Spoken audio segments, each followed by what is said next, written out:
Bom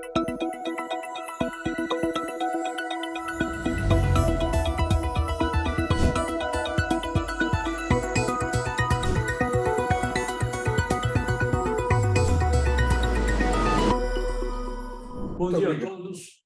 Como sempre, é um enorme prazer estar aqui na FIP e fisicamente, digo, né, depois desses 3 anos da pandemia, eu acho que a maioria de nós voltamos aí ao home office e acabamos perdendo muito desse contato pessoal e assim por diante. E hoje estou tendo realmente a satisfação de estar aqui fisicamente com os amigos da FIP. E a apresentação de hoje tem a ver com aquilo que tem ocupado uma parcela muito grande no noticiário econômico nos últimos meses, né? Começou, digamos, a coisa começou de modo mais significativo com o evento da Americanas, embora seja um caso óbvio de fraude, mas chamou a atenção, por assim dizer, de um problema que já estava começando a se agravar e que, ao longo de todos esses meses, a coisa foi ficando cada vez mais evidente. E a grande questão, digamos assim, que acaba se perguntando, será que nós estamos caminhando para uma crise de crédito mais complicada? Ou será que é simplesmente um ciclo temporário que pode realmente ser superado com alguma facilidade? Tá certo, não? Uma das coisas que nós, ao discutir esse assunto, analisar um pouco esse assunto, veja, nós no CEMEC, no Centro de Estudo do Mercado de Capitais da FIP, nós acompanhamos vários dessas variáveis de modo mais ou menos rotineiro. Então, não chega a ser muita surpresa para nós. O que às vezes é uma surpresa é que nem sempre vários desses indicadores aparecem com muita clareza. E essa discussão, então, fica muito em termos de opinião, achar, não sei o que mais. Então, nós temos feito um certo esforço para tentar entender o que está acontecendo. O que está acontecendo assim por diante. Uma coisa, como vai ficar claro já no começo da apresentação, uma coisa que nós começamos examinando é exatamente o que caracteriza, o que é uma crise de crédito. Como é que se caracteriza uma crise de crédito? É lógico que isso não é um acidente, é um dos resultados que se podia esperar de uma política monetária restritiva. Por outro lado, é claro que uma política monetária restritiva visa controlar a inflação. Quer dizer, não visa propriamente quebrar as empresas. Mas o que nós estamos assistindo realmente é um processo de agravamento desse quadro da situação financeira das empresas. E o que está sendo, o que eu quero apresentar hoje, é realmente uma série de indicadores quantitativos do que está acontecendo com as empresas. Vejam, é uma pena, porque dados de empresas mesmo, a gente só tem dados de empresas abertas. São 450 empresas no mar de 6 milhões de empresas. Empresas fechadas, é curioso, e órgãos oficiais têm toda a informação. Você vai na Receita Federal, qualquer um de nós aqui que tiver uma consultoria, se quiser saber como é que está a sua consultoria, é simples. Vai à Receita Federal e pergunta. Eles têm tudo. Tem tudo. O Banco Central também tem tudo. Mas nenhum desses dados acaba sendo usado para informação. Lógico, tem aquela questão de limitação, de sigilo. Ninguém está curioso, nem está demandando acesso a informações individualizadas. Mas você realmente, validamente, produtivamente, você podia gerar informações agregadas, na maior relevância. Então, nós vamos ver nessa apresentação aí, tem muitos dados, tem uma parte que é um pouco mais geral, de dados macro, assim por diante, agregados, que, em princípio, retratam o conjunto das empresas. E eu fui pegar um pouco de apoio nos dados de empresas abertas, para ver o que está acontecendo com essas empresas. Em relação a essas, a gente tem os dados, trimestralmente, né? São dados de boa qualidade, exceto nos pequenos canais americanos, são dados confiáveis, então você pode usar, acredito, de modo consistente, para saber o que está acontecendo. Né? Então, vamos lá. Eu pedi ao Reginaldo, então, colocasse a apresentação. Qual é o risco de uma crise de crédito? Vamos lá. Como é que caminha aqui? Você quer fazer aqui? Eu estou clicando aqui. Ok, tudo bem. Acho que vai ser assim. Está perfeito. Certinho. Bom, então, tem algumas partes. Vou começar tentando caracterizar de modo muito rápido qual é a sequência típica de uma crise de crédito? Em seguida, vamos ver o que está acontecendo, qual é o problema. Está claro que as empresas estão aumentando a inadimplência, enfrentam dificuldades financeiras e tal. Aí tem uma hipótese de que uma parcela significativa desse problema está associada a essas fortes variações do PIB e das taxas de juros nos últimos anos, tá certo? E aumenta as dificuldades de rolagem de dívida, restrições de oferta, aumento de spreads, essa coisa toda. Aí eu entro um pouco mais nas empresas abertas. O que acontece com elas? Quais são os últimos indicadores? Nós tivemos condição de incorporar já o primeiro trimestre de 2023 e depois vamos tentar discutir alguns componentes que poderiam ajudaram a fazer, a desenhar esse cenário até o fim do ano e tem algumas conclusões. Bom, eu estava usando aí, como vocês certamente conhecem, do Kenneth Rogoff e Carmen Reinhardt, 8 séculos de delírios financeiros. É um trabalho absolutamente excepcional. Levou mais de 20 anos para fazer. Ele descreveu tudo o que aconteceu relevante em termos de crises financeiras, etc., nos últimos séculos. E desta vez vai ser diferente. Desta vez vai ser diferente. E nunca é. Tá certo? O que ele chama a atenção é que em várias épocas, vários países, você tem algumas sequências típicas, digamos assim, de crise. No caso de crise de crédito, como é que a coisa funciona tipicamente? Você tem um ciclo de crescimento e baixas taxas de juros. E as empresas, enxergando isso, taxas baixas de juros, se endividam e vão em frente, tá certo? E vão, lógico, acumulam dívidas eventualmente excessivas. Em algum momento, esse ciclo reverte. Ele reverte, você aparece questões inflacionárias, outros eventos, você tem elevação da taxa de juros, reversão do crescimento, compromete a capacidade de atender o serviço da dívida e, evidentemente, começa a acelerar a inadimplência.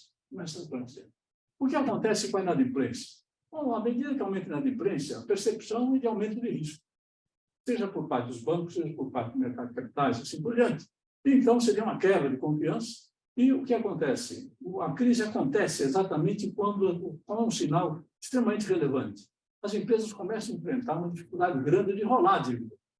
Uma parcela significativa dessa dívida de curto e médio prazo, especialmente no caso brasileiro, por exemplo, o cara não consegue rolar a dívida, ele se enfrenta uma dificuldade. Ele não consegue, eventualmente, nem captar o recurso para manter a sua atividade.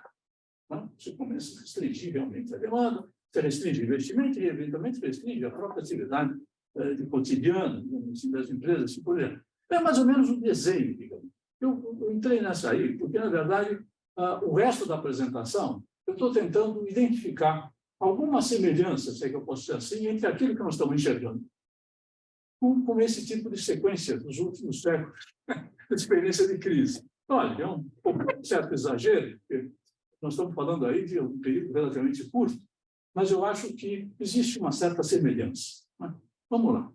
Então, a questão da inadimplência. Então, são os dados do Banco Central, atualizados até março. O dado de abril deve estar chegando aí, talvez, entre hoje e segunda-feira, mas, enfim, não deu para encontrar. O que dá para enxergar aí? O principal foco aí é o que acontece com a inadimplência de empresas. Está em vermelho, tá certo? Então, você vê que, ao final de 2020, foi 1,2%. É o menor índice da história estatística do Banco Central. Isso foi praticamente o resultado de uma série de ações emergenciais adotadas pelo Banco Central em março, que facilitou extraordinariamente a renegociação de dívida, e seria até um dos componentes. Ele evitou uma crise de crédito, no sentido de que ele viabilizou, facilitou muito a renegociação de dívidas. Aliás, chegou quase a 1 trilhão o volume de dívidas de empresas renegociadas em 2020. Isso que resolveu, digamos, aquela crise potencial de crédito e veio para 1,2. De lá para cá, você vê que teve, ao longo do período, esperava-se até um aumento mais significativo. Não aconteceu, teve algum aumento, tá? E o que aconteceu é que, mais recentemente, você tem um aumento bastante significativo da inadimplência, né?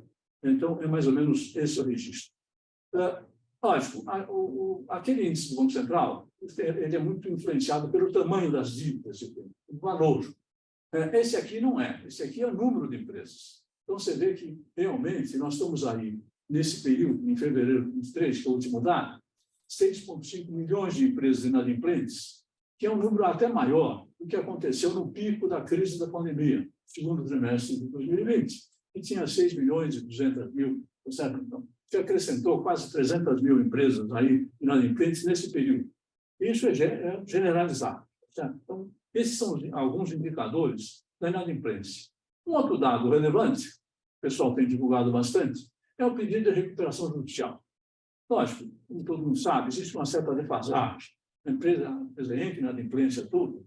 O pedido de recuperação judicial, por variadas razões, é meio defasado. Isso acontece um pouco mais adiante. Mas, mesmo assim, já está para enxergar com alguma clareza, esse aumento. Nesse quadrimestre de 2023, você tem um aumento forte das empresas menores, mais 53%, nas grandes, mais 59% de aumento de pedidos de recuperação judicial. O número absoluto, comparativamente ao passado, ainda é relativamente baixo, mas na margem tem um crescimento bastante acentuado. Isso aqui é por setores de atividade, certo? Setores. Então, você tem aí, curiosamente, você tem serviço, com maior serviços de indústria estão de maior crescimento, comércio 34%. Com eventos americanas, como todo mundo sabe, todo mundo olhando a questão das empresas de varejo. Né? A primeira impressão, vai ver que isso aí é só a ponta do iceberg, vai ver que as empresas de varejo estão quebrando. E, na verdade, os dados agregados até agora não mostram isso. Nós vamos ver, tem um detalhamento um pouquinho maior com as empresas abertas para a gente discutir um pouquinho mais esse assunto. De qualquer modo, os indicadores de aumento de dificuldades financeiras, que está um pouquinho lá naquela historinha, nós estamos vendo. Está acontecendo e está continuando. Quer dizer, não há nenhuma indicação de reversão desse processo por enquanto. Está tudo crescendo. Vamos ver agora o que acontece com o PIB, taxa de juros. E a ideia, essa hipótese, é que eles estão na origem da crise. Primeira observação, o que é? As empresas, quando é que elas aumentaram o endividamento? Elas aumentaram exatamente, dentro daquela historinha, no período de taxa de juros baixa.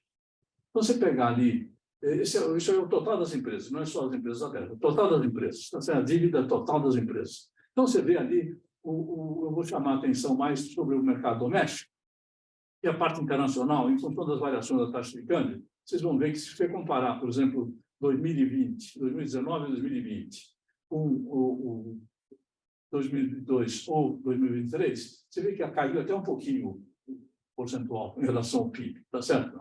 O que variou de modo muito significativo foi a dívida no mercado doméstico. O mercado doméstico aí soma todas as fontes, claro. Dívida bancária, mercado de dívida privada, etc. Tal. Você vê que você pulou de 31,3 do PIB para 34,7, foi para 35,3, 36 no pico em dezembro de 2022, escorregou um pouquinho agora, começo do ano. Então, o grande degrau... Número de empresas? Não?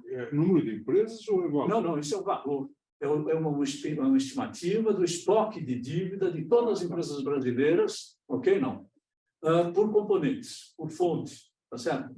Então, você tem o mercado doméstico aí, deu pulo de 31,3, vai para 36,5. Mais de 5 pontos percentuais de aumento de dívida nesse período, e essa tomada principalmente no período de juros mais baixos, entre 2020 e 2021. Certo? Então, esse é uma primeira constatação.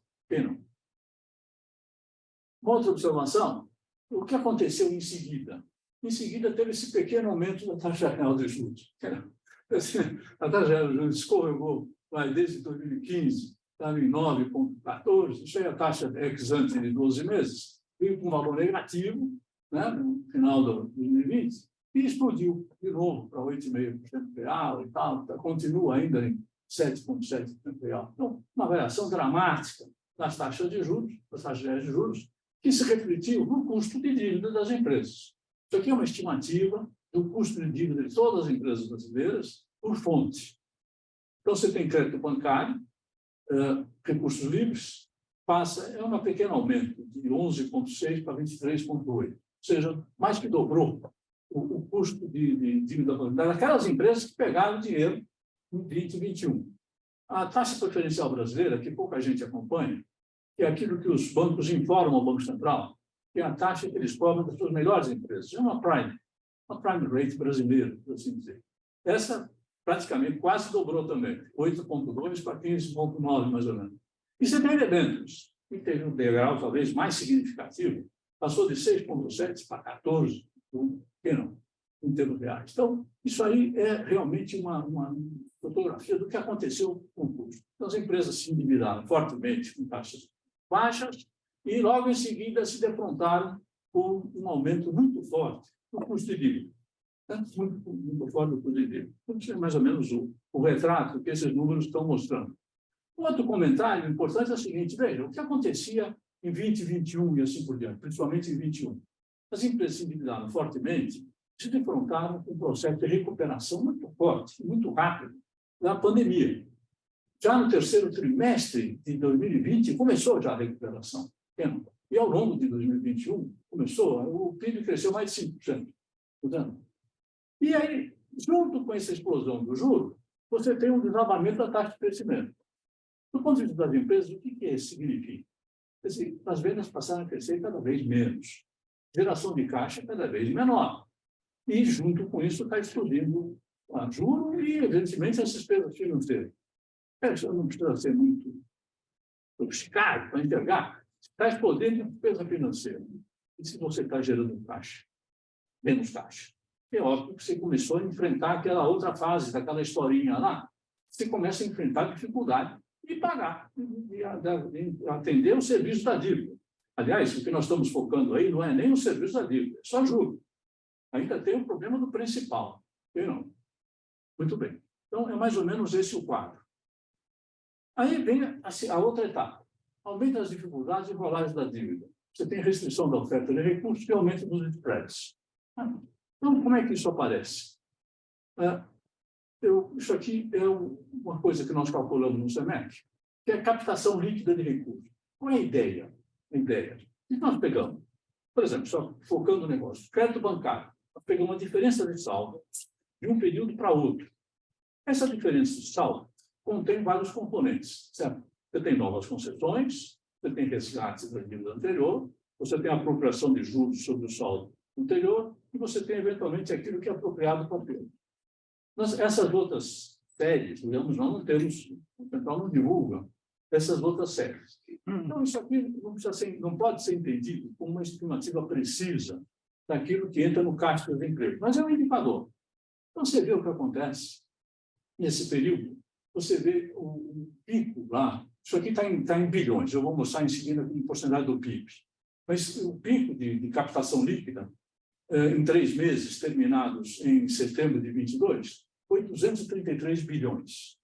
Isso aí caiu para 37 bilhões. Alguém vai dizer, olha, deve ter um componente estacional aí. Tem. Mas compara os 37 bilhões de março de 23 com o que aconteceu em março de 22, que, aliás, não está explicitado aí. Fica mais claro quando a gente vê uma porcentagem do PIB. Né? Porcentagem do PIB. Em março de 22, então, essa captação líquida foi 5,27% do PIB. Em março de 23, quer dizer, o trimestre terminado em março de 23, caiu para 1,48. Então, é um desabamento, certo? E você vê, não fosse o aumento crescente da captação líquida e recursos externos, que está em vermelho ali, você teria, em termos do mercado doméstico, você tem uma variação negativa de 0,6% do PIB. Sendo que nos bancos é praticamente 2% do PIB. Negativo. Certo? Então, houve um aperto, uma dificuldade enorme de rolagem da dívida. Lógico, para fazer muita conta, você vai rolar uma dívida, você tem que rolar o principal e, eventualmente, o que foi acrescido de juros. Se você não consegue, quer dizer, é óbvio que uma variação negativa como essa aí, você criou uma dificuldade enorme de rolagem de dívida. Então, tem empresas que estão vendendo patrimônio, estão fazendo isso, fazendo aquilo, está certo? Não. Mas é evidente que houve um aperto extraordinário. Mas o internacional salvou muita gente, provavelmente os maiores. Né? São as grandes. Você vê, elas que seguram ali. Mas tem uns dados aí que geram uma certa dúvida sobre o negócio dos maiores, sabe? Mas vamos ver. Está uma coisa meio curiosa dessa vez, está certo? Então, veja, isso é o dado mais simples. É só um pedaço da variação da captação líquida, é um pedaço das concessões. Isso mostra também uma queda extremamente significativa das concessões de crédito bancário em março de 23 em relação ao resto, tá certo? Você vê que caiu de 230 lá no pico, meado um pouco por volta de agosto, para alguma coisa como 206 bilhões, certo? Então, tudo reforçando a percepção daquilo que já estava contado naquela historinha, que a dificuldade base da dívida aumentou fortemente. Muito pouca gente conseguiu rolar a dívida nesse período. Muito bem. Isso, a relação das empresas grandes é uma coisa curiosa. Me chamou a atenção o quê? Quando você pega a taxa anual de variação das operações de crédito dos bancos por porte das empresas, o que caiu mais do ponto de vista de taxa de crescimento foi de empresas grandes, 1,1%. E, enquanto isso, as micro, médias e pequenas empresas mantiveram ainda um crescimento de 11,7%. Obviamente, inferior aos 35%, que chegou lá em 21%, mas continua sendo uma taxa razoável. Se comparar com a inflação, ainda está um crescimento significativo. Você tem realmente as grandes tendo uma redução muito mais significativa. A suspeita, o que está dito ali em cima, pode ser que isso aqui seja parcialmente, pelo menos, compensado com o aumento dos recursos externos. Como nós vimos agora há pouco, você teve um aumento de captação externa, que é praticamente uma coisa destinada. Né? Só as empresas grandes é que conseguem fazer isso. Então, parece que as empresas grandes trocaram, tem outros indicadores adiante, parece que as empresas grandes realmente, nesse período de uma puxada extraordinária no custo de recursos domésticos, de dívida, de recursos do mercado doméstico, foram para o exterior, exatamente, compensando essa queda. De qualquer modo, esse é um quadro, veja, isso não muda aquela constatação, que você teve uma queda extremamente significativa da captação líquida. Ou seja, rolagem de dívida, realmente nós entramos num período de muita dificuldade nas empresas de fazer esse negócio. Isso aqui é o dado da emissão de debêntures, que é o principal título de dívida privada. Eu coloquei até em cima. Você tem aí no primeiro quadrimestre uma queda de 42% em relação ao primeiro quadrimestre de 22. Junto com o crédito bancário, houve essa queda. E, ao mesmo tempo, você teve o quê? A percepção de aumento de risco, aumento de inadimplência, assim por diante. Você tem um aumento dos spreads. Aumento de spread bancário, está claro aí que aconteceu até março, está certo? Chegou a 6, um pouco mais que 6, chegou agora perto de 7%. E você tem aí os spreads do mercado de debêntures. Você tem um salto realmente significativo. Né? Você pegar aí outubro e novembro, vai, debêntures de menor risco, de AAA, vai de 1,23, 1,20 para 1,75. O 2A, de 1,56 tal, para 2,48. Bom, para não falar da vai de 2,5 para 4,27, 4,3. São aumentos extremamente significativos no spread. E é lógico, isso dá um degrau muito grande no custo de captação e reflete aquilo que provavelmente tem que estar ligado. Isso aí é percepção de risco. Você deve ter visto, quer dizer, um investidor privado, pessoas físicas, sacaram alguma coisa com 120 bilhões dos fundos de crédito privado. Né? O pessoal viu, americanos, tal, vai quebrar, apareceu Light, loja Marisa, não sei o que mais e tal, o pessoal começou a sacar direto. Os fundos tiveram que fazer dinheiro, né, para entregar 120 bilhões, o pessoal migrou basicamente para aplicações da LCA, LCI, com isenção de imposto e tal, e, lógico, isso espremeu fortemente a liquidez nesse mercado, tá certo? E se praticamente suspendeu a emissão de papéis no mercado de dívida. Nesses últimos dias tem dado uma notícia, dá a impressão que parou de subir esse spread, tem uma notícia já de alguns emissores de muita qualidade que estão começando a se mexer para retomar o mercado, mas muito ligeiro ainda essa melhoria. Outra indicação clara da dificuldade de colocar esses papéis é quem compra. Quem compra, quem não. Você vê aí a distribuição, as ofertas de debêntures, em relação aos investidores. A pessoa física, diretamente, sempre foi uma fatia pequena. Tem fundos de investimento, esses que perderam só 120 bilhões, né, tiveram que resgatar as cotas, caiu de 44 para 26, investidor estrangeiro, curiosamente, subiu um pouquinho, demais investidores institucionais também saíram. O que chama a atenção nessa tabela é que quase 2/3 das emissões ficaram na carteira dos bancos. É lógico, os bancos pegam esses papéis para distribuir, para vender no mercado. Aí começa a enfrentar uma enorme dificuldade, o pessoal, em vez de estar entrando no mercado, os prédios subindo assim por diante, acabou ficando na carteira dos bancos. Esse é outro indicador, claro, dessa dificuldade de oferta de recursos no mercado de dívida privada e, evidentemente, reforçando aquela percepção da dificuldade de relagem de dívida. Bom, isso aqui são os dados mais gerais. Estava pegando uma muleta, por assim dizer, nas empresas abertas, como eu falei. As empresas abertas, o que são? São mais ou menos 450 empresas. A gente faz umas estimativas. Elas devem representar mais ou menos alguma coisa como 20 e poucos por cento do valor adicionado total. Quer dizer, é grande, mas não é maioria, lógico. É uma fatia representativa, mas é pequena. Então, o que aconteceu com essas empresas? Uma primeira observação, que ao lado daquela taxa, da queda da taxa de crescimento, você teve uma mudança dramática de preços relativos nesse período. Nós não podemos esquecer que realmente começou já com a recuperação, ao longo de 21, você teve aquela confusão nas cadeias de oferta mundiais, os preços subiram paralelamente, você teve um problema de deficiência de oferta de insumos e assim por diante. Mas, de qualquer modo, foi um período, curiosamente, 2021 foi talvez um dos melhores anos, talvez o melhor ano de todos os indicadores de desempenho econômico e financeiro das empresas abertas, é o melhor ano desde 2000. Mais de 10 anos. É só ver aí o que aconteceu com a margem bruta. Seu agregado, normalmente a gente tira Petrobras e Vale, elas são tão grandes, se você manter, você está descrevendo praticamente o que as três estão fazendo, e não as outras 400 e tantas, ok? Não? Então fica assim. Mas você vê que caiu fortemente a margem bruta.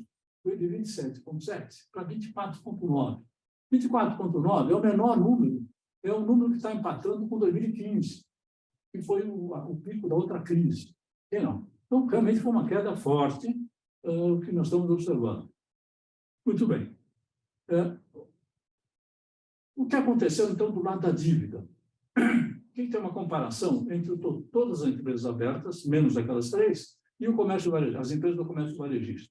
Então, você vê que essa variação nós colocamos em relação a 2019, o último ano, aspas, normal, antes da pandemia. Tá certo? Então, você tem um aumento aí de dívida bruta no total da amostra, um pouco mais que 50%, disponibilidades aumentaram até mais que dívida, então a dívida líquida aumentou menos, aumentou em torno de 40%. No varejo, nada disso aconteceu em termos de dados. Você teve um aumento de dívida bruta de quase 100%, disponibilidades caíram fortemente, e a dívida líquida mais que dobrou. Certo? Então, realmente, é uma coisa mais que dobrou, não, triplicou. Certo? Aumentou 200 e tantos por cento. Então, você tem realmente o comércio varejista tendo sofrido muito mais esse impacto, digamos assim, de pegar dívida, se endividar no período de taxa baixa e enfrentar depois esse período de taxas mais altas e de queda de margens. Vamos ver. Isso aqui compara uma série de indicadores. Lógico, eu não vou entrar no detalhamento de cada uma dessas linhas, não saio daqui hoje. Vou chamar a atenção sobre dois indicadores que são os mais usados no mercado.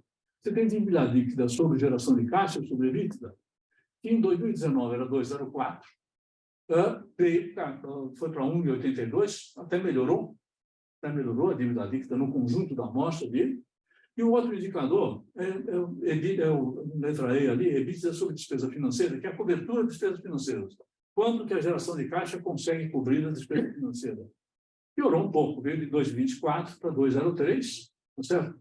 Em todos os casos, isso é importante de registrar, em todos os casos são indicadores que estão melhores do que na crise de 2016.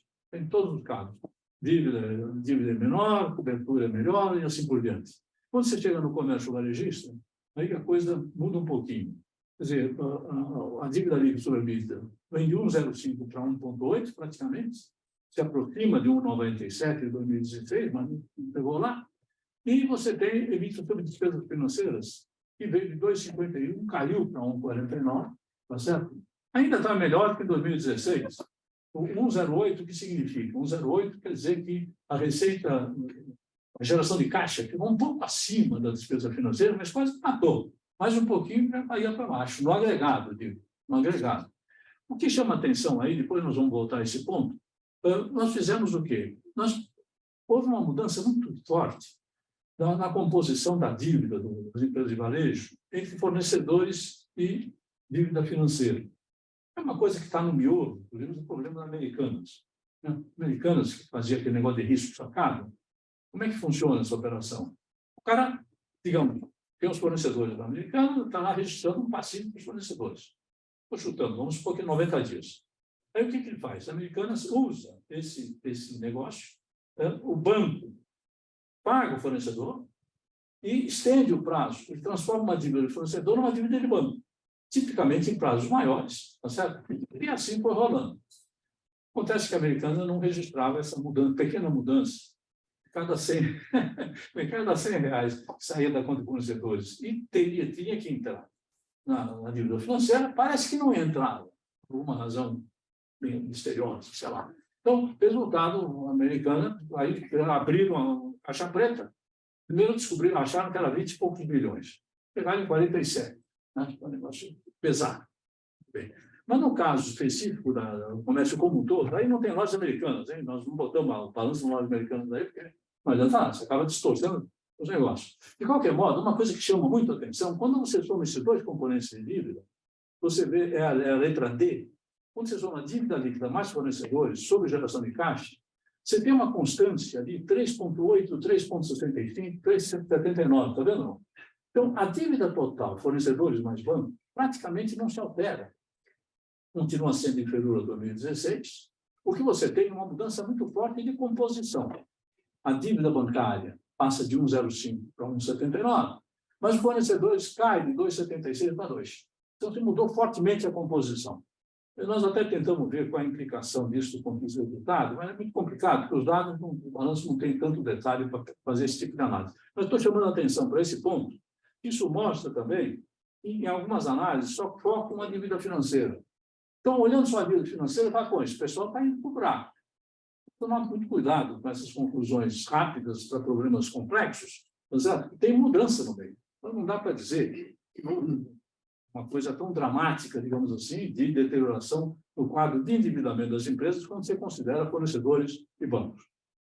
Aí, o que aconteceu com a geração de caixa nessas empresas? Acompanha a queda da margem bruta. Então, você tem também uma queda de geração de caixa, muito menos intensa. Isso mostra que as empresas conseguiram um controle razoável de custos e a distância entre o lucro bruto e a geração de caixa. Tá certo? Mas, digo, houve uma variação negativa. E aí tem as empresas do comércio varejista. Então, você tem a dívida bruta, é praticamente aquilo que nós já vimos, né, que é o resultado dessa queda de margens e assim por diante. Claro, como comércio varejista, tomando só o lado da dívida financeira, triplicou, mais que triplicou. E nós entramos um pouquinho no detalhe. Fizemos um ranking de todas as empresas comércio aberto do comércio varejista. Afinal, será que todo mundo está entrando no buraco? O que aconteceu? E chama muito a atenção que são as maiores que realmente estão com problema. Problema no sentido de que nos últimos 12 meses, terminados em março de 2023, o equivalente a 13,6%, 14% das vendas, são as empresas, as únicas empresas, sim, as únicas empresas com geração de caixa inferior à despesa financeira. As outras 25, são 30 empresas, é um número relativamente pequeno, as outras 25 têm acima de 1. Sendo que 11 tem entre 1 e 2 e 14 têm índices maior que 2. Então, sem problemas. Então, você tem 5, mas são, a detalhe, que são as maiores. Né?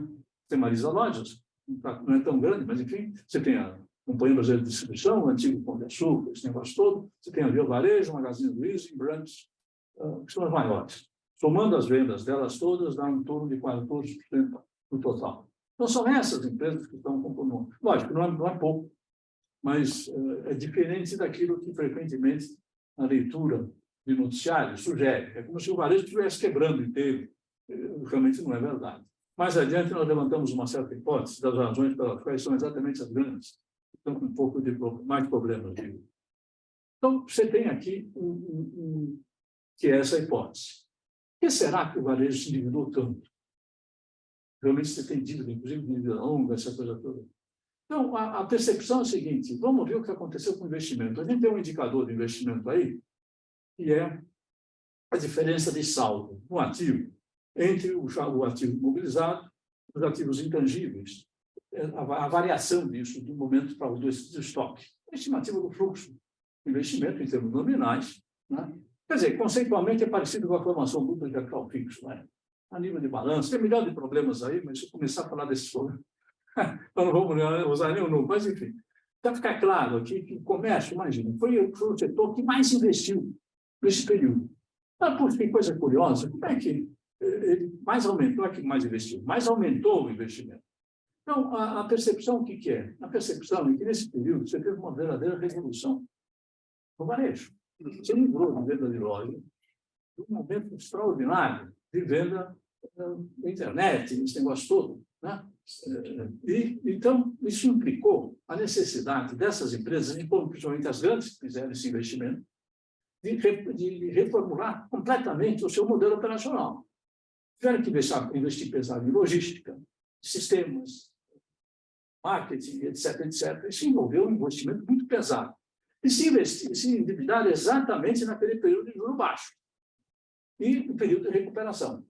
Quando a conta começou a chegar para pagar, a recuperação inverteu, começou a cair o crescimento e explodiu o juro. Então, aparentemente, isso tem muito a ver, no caso do varejo, exatamente com essa volatilidade macro, né? Explosão da taxa de juros, queda do crescimento e a redução de margens, né? Que é outra coisa relevante. Então, vamos ver um cenário na situação financeira das empresas em 2023, tá certo? Um cenário no sentido de expectativa. Primeiro, tem que ter um olhar meio macro. Qual é a expectativa de queda de taxa de crescimento do PIB? Está aí mais ou menos aquilo que está registrado na pesquisa Focus, acho que é do dia 5 de maio. Certo? Então, você vê que você veio de um crescimento lá em cima de 5, né?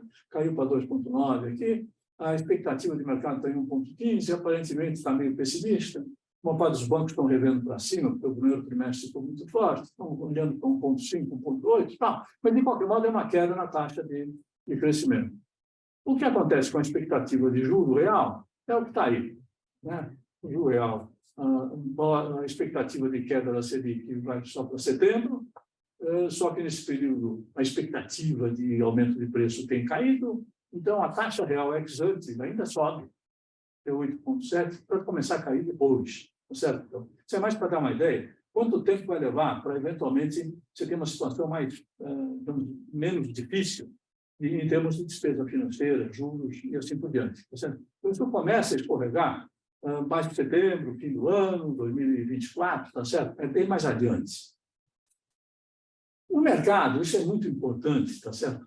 O mercado reagiu de modo muito positivo com o próprio anúncio da remessa do projeto de arcabouço fiscal. Isso aqui é a curva de juros. Tem a curva de juros feita imediatamente antes do anúncio daquela entrevista do Haddad, do arcabouço, e a de amarelo é 18/5. Quer dizer, depois que o projeto já estava na Câmara, tá certo? Então, você vê que, embora a Selic estivesse lá, e toda a discussão de juros no país é só a Selic, o mercado, como sempre, não fica lendo jornal, fica botando dinheiro nas coisas, e quem põe dinheiro começou a apostar de que realmente essa movimentação do arcabouço fiscal reduziu o que estão chamando o risco de cauda, quer dizer, a expectativa inicial, o governo anunciando que ia acelerar o crescimento, gastando mais. O princípio básico é gasto é vida. Essa é a filosofia básica. Então, quando isso foi anunciado, o mercado explodiu. Se pegar de outubro para adiante, essas curvas pularam. Aí começou a sinalizar que havia alguma preocupação com o controle de despesa, dívida, não sei o que mais. Então, o mercado reagiu de modo muito positivo. Isso aqui é mais para sinalizar de que, ao lado da expectativa de queda da Selic, se tudo correr nessa linha, o mercado caminha também para juros mais baixos. Lógico, resta saber se, mais adiante um pouquinho, o aumento de receita previsto vai acontecer ou não, mas são outros 500. Bom, vamos lá. Então, por que caíram as margens? Quer dizer, isso é um componente. Como é que eu vou fazer? Vai crescer esse. Não entendi. Como que é? PIB caindo, como é que vai crescer esse? Crescer o quê? Receita. Não, isso é um problema do Ministério da Fazenda. Infelizmente, não é um problema nosso. Não, mas é que tem muito incentivo. Uma interpretação original do negócio. arcabouço, né? Que foi muito positivo, mas na medida que o tempo vai passando, as pessoas começam a analisar. É provável. Que trajetória que aquele negócio analisa, começa a ficar mais pessimista. Não, até porque, veja, mesmo cumprindo as metas, a relação de vida vai continuar subindo. É inexorável. A não ser que haja um puta aumento de carga tributária. Para cumprir as metas já é um desafio enorme de aumento de receita. O próprio ministro tem falado que entre 110 e 150 bilhões. Recorrente, né? Não é um degrau só. Manter isso aí. Aliás, acabou de sair ontem, o relatório da Companhia Fiscal, da Instituição Fiscal Independente, mostrando que realmente, com tudo que tem até agora anunciado, teve alguns ganhos na justiça e tal, o aumento de receita para este ano vai dar 60 e poucos bilhões. E a déficit para 2024 vai por volta de 1% do PIB. E para equilibrar, para parar de crescer a dívida PIB, que seria o diferencial da taxa real de juros, crescendo o PIB. Isso é inexorável. Vai crescendo. Bom, deixa para lá. Então, isso aqui qual é? Eu estou tentando fazer um cenário. O que acontece com as empresas? Será que a tendência é melhorar meio rápido, a piorar? Como é que é? Bom, a gente verifica que existe uma correlação muito significativa entre a margem bruta e a relação entre o índice preço por atacado e o custo unitário do trabalho. O que acontece? Com esse puxada de preços, os preços internacionais, taxa de câmbio, tarará, mas isso também não tem nenhuma novidade nisso. Você teve um aumento forte do preço dos produtos importados e criou um espaço adicional para aumentar o preço do produto doméstico. O pessoal usou isso, puxou as margens, que é o que está mostrando aí, você deu uma puxada. Isso começou a reverter ao longo de 2022. A rigor, isso estava em queda já em outubro. Então, nós vamos ver que, em seguida, tudo indica que isso vai continuar acontecendo mais adiante. Tá certo? Então, um dos elementos desse cenário é a questão das margens. Na medida em que a margem bruta cai, você tem a queda da margem de geração de caixa por unidade de ano, e vai criar mais problemas para enfrentar a despesa financeira. Bom, isso aqui é mais ou menos o que eventualmente pode acontecer daqui para adiante. Em preto está o rendimento médio real do PNAD, né? E o IPADI, que está em vermelho, é o que está acontecendo. Você está com deflação. Se você pegar o dado de abril, não é -3, é -5 e carteirado. É uma tremenda deflação no índice de preço por atacado. E está aí o que acontece, o que aconteceu nesse período. Né? Então, você teve um período realmente de ganho de margens, fantástico, os preços subindo muito mais do que os salários, o índice de desemprego lá em cima e tal. Aí você teve uma redução forte do desemprego, os salários reais começaram a reagir, tá certo? E o índice de preço para atacado, com o desabalamento do preço das commodities, etc., desabou, caiu para 3,5. Então, o que nós estamos enxergando aí é realmente o que está acontecendo agora. Então, está ampliando a diferença entre custo unidade de trabalho e preço de venda e, portanto, comprimindo margens. Comprimindo margens, tá certo?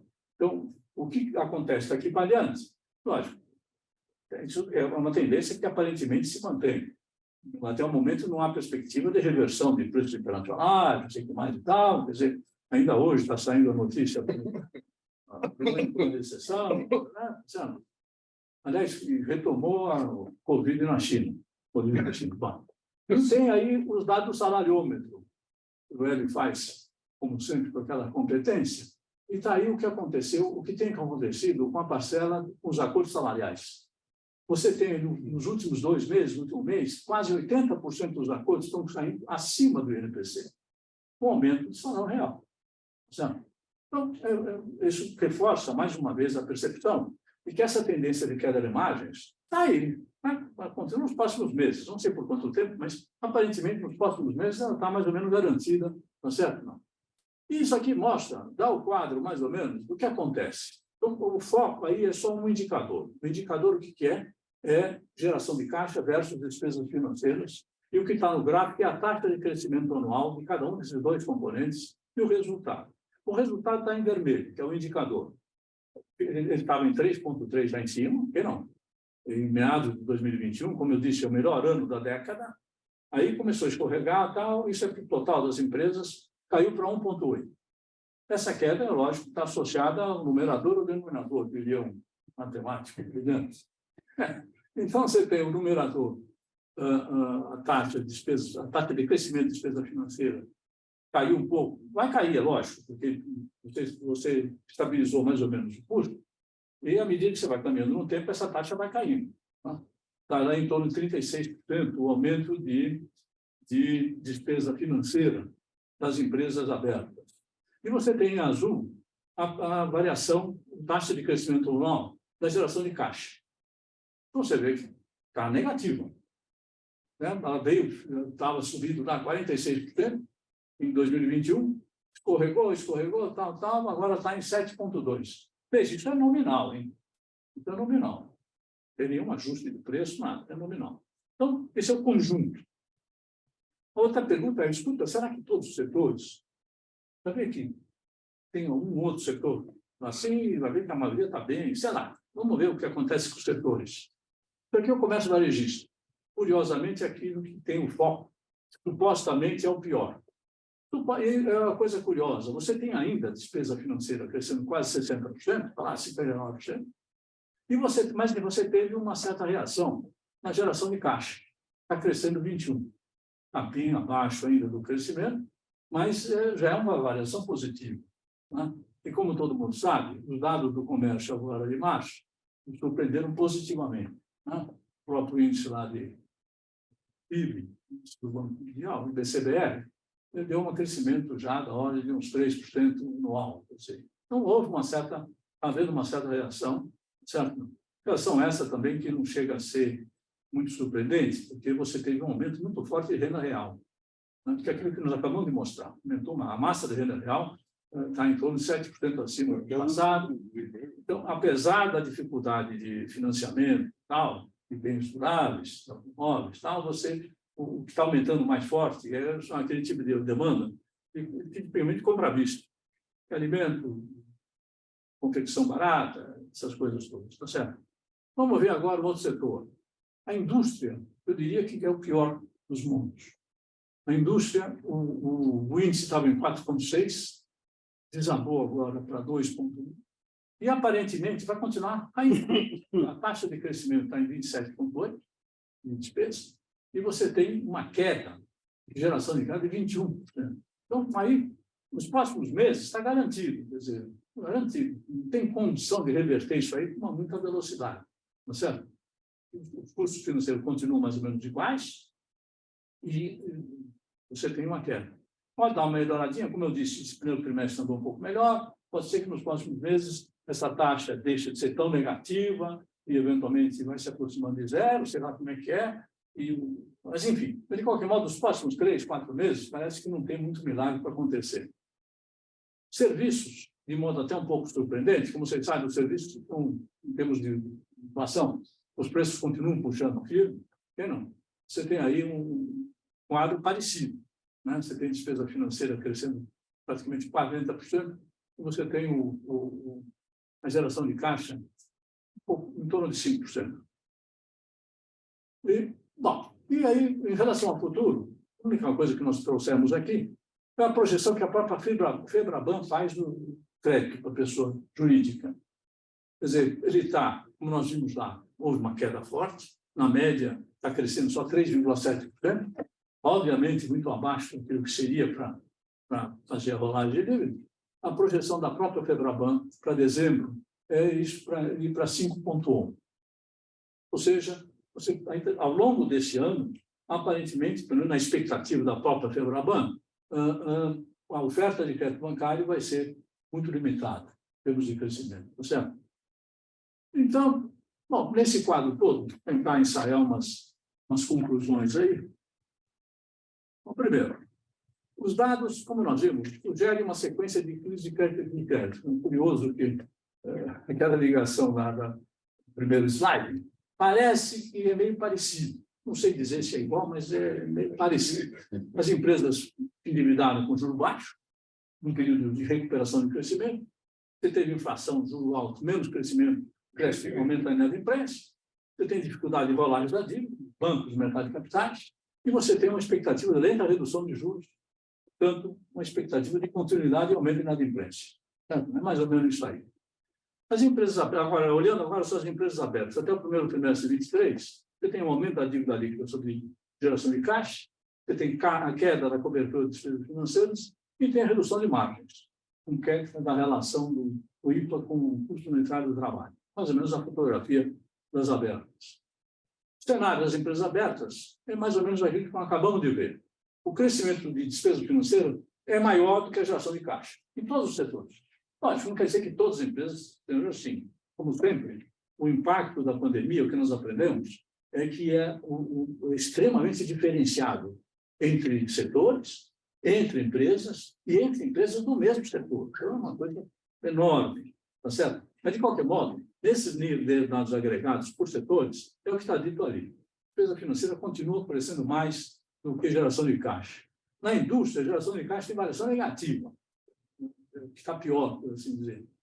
A continuidade de queda parece estar mais ou menos garantida nos próximos meses, né? Quer dizer, o índice de preço por atacado com deflação e o custo unitário de trabalho subindo. O índice de cobertura de despesas financeiras em queda, provável continuidade do aumento da inadimplência. Quer dizer, é difícil imaginar que não vai continuar aumentando a inadimplência. Cada vez mais você está tendo maior dificuldade de cobrir tudo. Certo? E só que um detalhe, quando você tem essa dificuldade, tem duas opções. Ou você rola e faz um endividamento extra para cobrir o pagamento de juros, porque a geração de caixa operacional não está cobrindo o juro. Aí na operação, o que você faz? Vou pegar mais dinheiro, aumenta a dívida. Tá, se não conseguir fazer isso, você começa a caminhar para um período realmente de dificuldade, que dá na ponta, daqui a uns meses, você dá uma recuperação inicial. Então, assim, então, no fundo, o final, a situação financeira pode piorar antes de melhorar. Lógico que eu tenho um viés otimista, vai melhorar em algum momento. Tá certo? Muito bem. Agora, acho que é importante registrar isso, que é o tópico ali. O Banco Central tem instrumentos para reverter esse cenário. Muito rápido. Não é o problema da queda da Selic. Vai levar tempo. Por outro lado, a mudança desse custo financeiro vai levar muito tempo. Vai entrar no fim de 2023, 2024. É muito tempo demais para você mudar muito esse panorama. Então, veja, o que fica claro é que você tem um agravamento de condições financeiras. E, evidentemente, isso é um resultado da política monetária restritiva. No fundo, política monetária restritiva, independentemente da historinha, da sequência, que aperta esse negócio, o objetivo é exatamente esse. Mas é claro, como eu estou dito ali, o objetivo é controlar a inflação, não é quebrar as empresas, é uma questão de dose, timing, de dose e assim por diante. O FED, aliás, está com esse problema na cara, né? Ninguém sabe direito se ele vai botar mais 0,25, se não vai. Lá, o que quebra é banco. Na Europa, o Banco Central Europeu tem um dilema maior ainda, né? Então, é verdade. A Alemanha agora entrou em recessão, tecnicamente falando. Mas é aquela história, se tivesse brasileiro no Silicon Valley, ele jamais concentraria a carteira em título longo de renda fixa. Jamais. Quando puxou o juro, o tamanho do prejuízo é uma coisa, mano, deixa para lá. Mas uma coisa que eu acho que é importante é o seguinte, a gente tem que acompanhar as atas do Comitê de Estabilidade Financeira, que se reúne o tempo todo, semanalmente, de vez em quando eles saem, mensalmente eles saem com uma ata, e eles acompanham isso aí, full time, muito mais informação do que nós. Nós estamos olhando sempre no retrovisor, estamos esperando sair os dados de abril, eles estão com os dados de hoje, todo dia, quer dizer, tudo indica que, se houver realmente esse agravamento que nós estamos enxergando, o Banco Central poderá resolver isso muito rapidamente. Eu chamando a atenção para aquele instrumento que eles usaram em março de 2020. O que eles fizeram? Eles relaxaram a exigência de capital adicional nos processos de renegociação de dívida. Os bancos fizeram renegociação de dívida, quase 1 trilhão de renegociação em 2020. Em 2020, apesar de todo o impacto da pandemia, nós chegamos ao menor índice de inadimplência da história estatística do Banco Central, nas empresas, 1,2%. Então, quer dizer, se a coisa realmente ficar feia, ou pelo menos a percepção dessa crise de crédito chegar a bater no Banco Central, e volta e fala, olha, vamos ter que adotar uma medida meio emergencial antes que a queda de juros permitam encaminhar uma solução melhor para o problema. Por que não? Eles têm um instrumento na mão. Então, isso é apenas, acho que é um registro importante, porque você fica olhando aquelas tendências e fala, pô, então vai acabar o negócio, vai quebrar a empresa para todo lado. Não vai acontecer. Eventualmente está, lógico, está acontecendo com algumas empresas, recuperação judicial, uma coisa, outra e tal, mas se a coisa ficar realmente complicada, pelo menos na avaliação do Banco Central, eles têm um instrumento para resolver rapidamente, ou pelo menos mitigar rapidamente esses efeitos.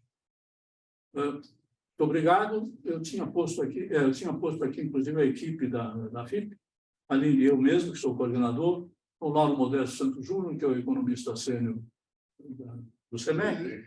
Nós temos um consultor, especialmente nessa área de curvas de juros e tal, e João Monteiro, e alguns dois estagiários. Mas, enfim, mais ou menos esse é o... Então, é basicamente isso. Estou à disposição para questões. Vamos? Subindo acima da inflação, tá? Nos próximos 2 anos isso não está permitido. Quer dizer, acabou. Nos próximos 2 anos não está permitido subir acima da inflação, aquele modelo. Mas apesar que tem muitas despesas que estão fora dessa limitação. E tem alguma, como você sabe, no orçamento de que 95% são despesas obrigatórias, e algumas são mais do que isso, algumas garantem um crescimento real, que é o caso da Previdência, envelhecimento, e tem junto com o aumento do salário real, salário mínimo real, que ficou fora. Então, você junta o aumento do salário mínimo com o envelhecimento do plantão, o crescimento da despesa de previdência está assegurado e é muito maior do que os 2,5. É muito maior que os 2,5. Então, e mesmo atingindo meta, que já vez vai ser um desafio, quando a gente fala de fazer receita, é para atingir a meta. Não é para parar o crescimento da relação dívida-PIB. Atingindo meta, continua subindo a relação dívida-PIB. Aí, agora, você pode. Vai subir para quanto? Alguns dizem, não, é 82%, 83%, não sei mais. Mas depende das hipóteses. Né?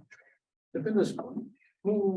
Naquela manifestação da política, do Secretaria de Política Econômica, o PIB vai crescer 2,5%, por exemplo, no próximo ano. Pode ser até que cresça, não sei, mas, enfim, depende, basicamente, então, de uma visão mais otimista de receita e do próprio crescimento do PIB. Mas, enfim, estou à disposição. Obrigado, professor Roca. Imagina, é um prazer. Como vocês notaram, tem um prêmio aqui para as pessoas que estão no seminário presencial. Eles podem falar antes dos demais e é incontrolável. Mas a palavra agora é para o Oswaldo. Por favor, Oswaldo, nosso debatedor convidado. Hélio, quando você me ligou para o convite, 2 sentimentos surgiram. Primeiro, um prazer, tá certo, de estar comentando o trabalho do professor Roca. Eu sou admirador do trabalho dele.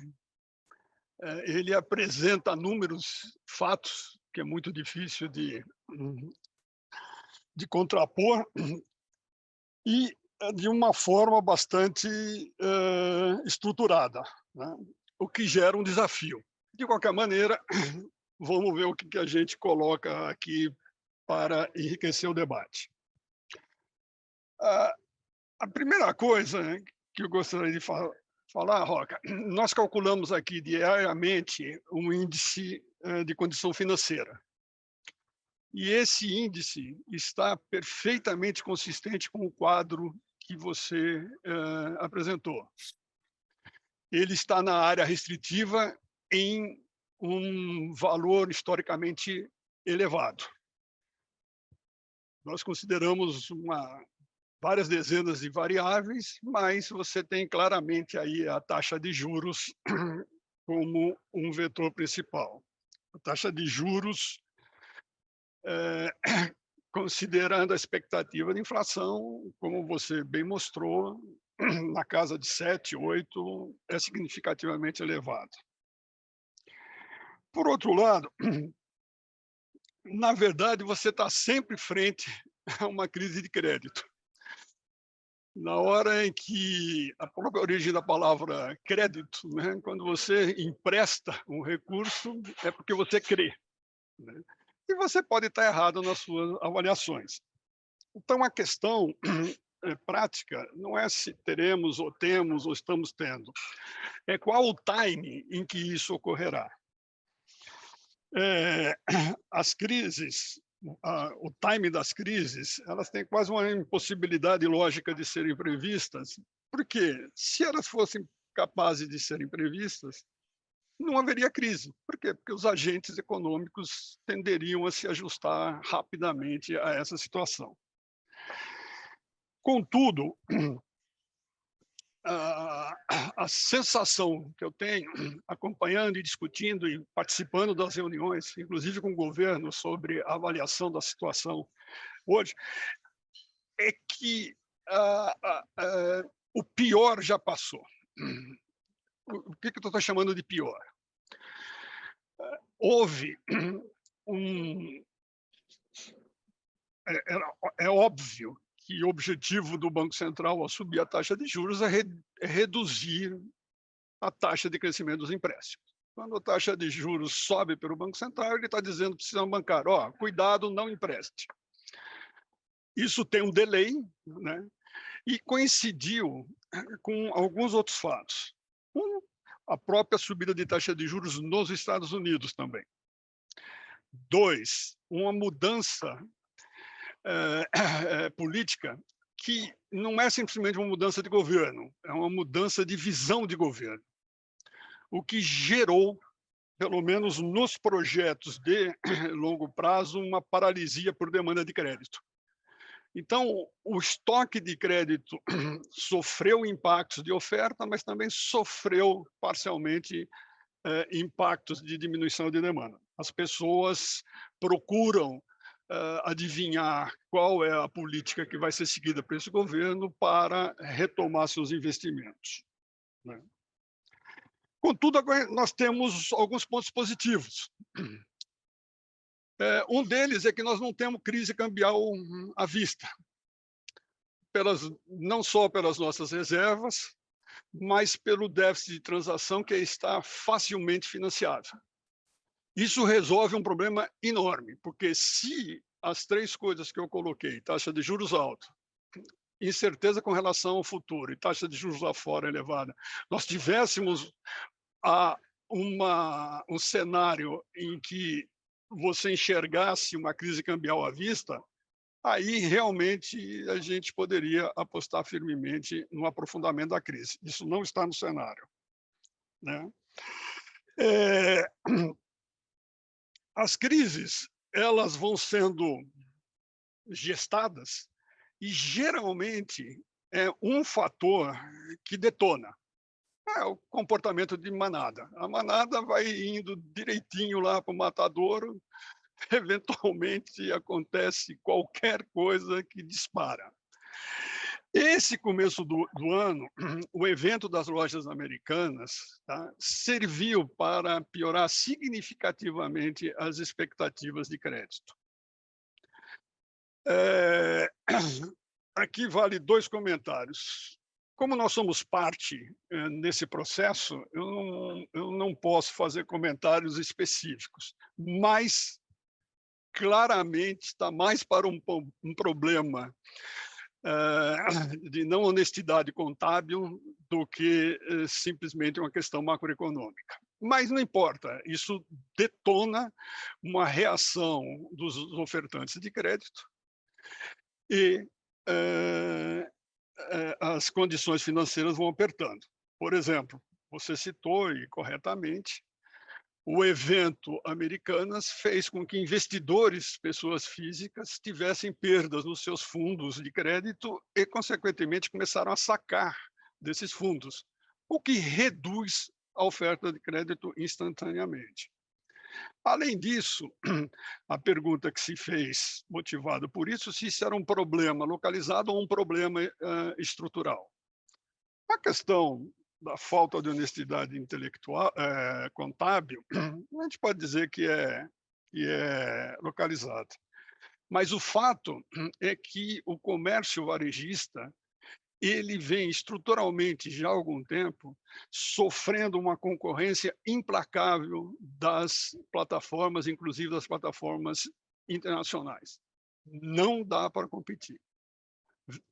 O comércio local varejista vem perdendo espaço para os produtos importados nas suas mais variadas formas, né? Achei importante o que o Roca colocou. Tá bom, vamos supor que você esteja errado e o que não é nenhuma novidade, mas a crise se aprofunde. Os elementos que eu tenho para dizer que eu acho que o pior passou está ligado, ao fechamento da taxa de juros, como você demonstrou, da curva de taxa de juros. Isso traz uma sensação imediata de bem-estar.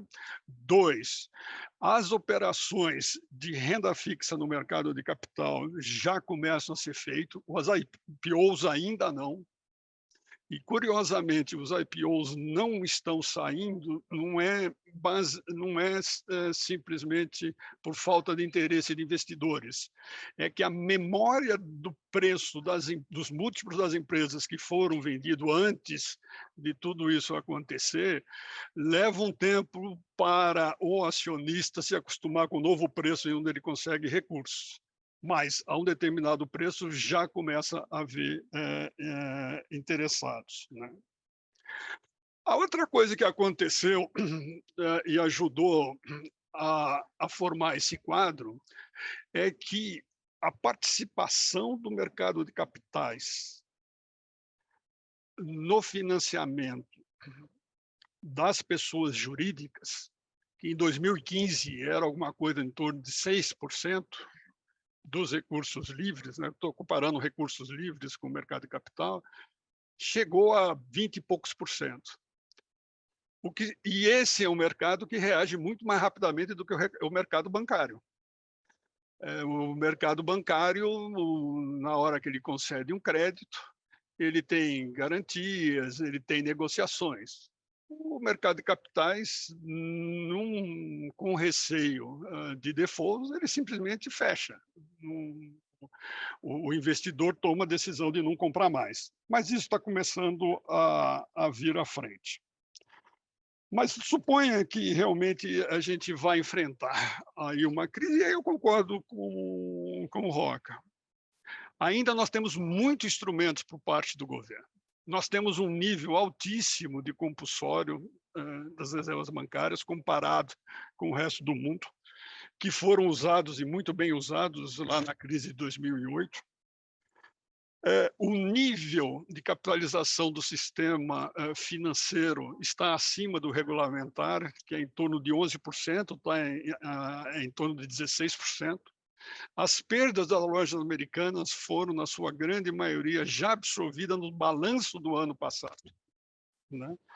Os bancos fizeram de maneira muito proativa e de maneira correta para evitar desconfianças. Tá bom, perdemos esse dinheiro, já vamos provisionar, publicar os balanços. Isso foi uma decisão que colaborou para acalmar um pouco os ânimos, né?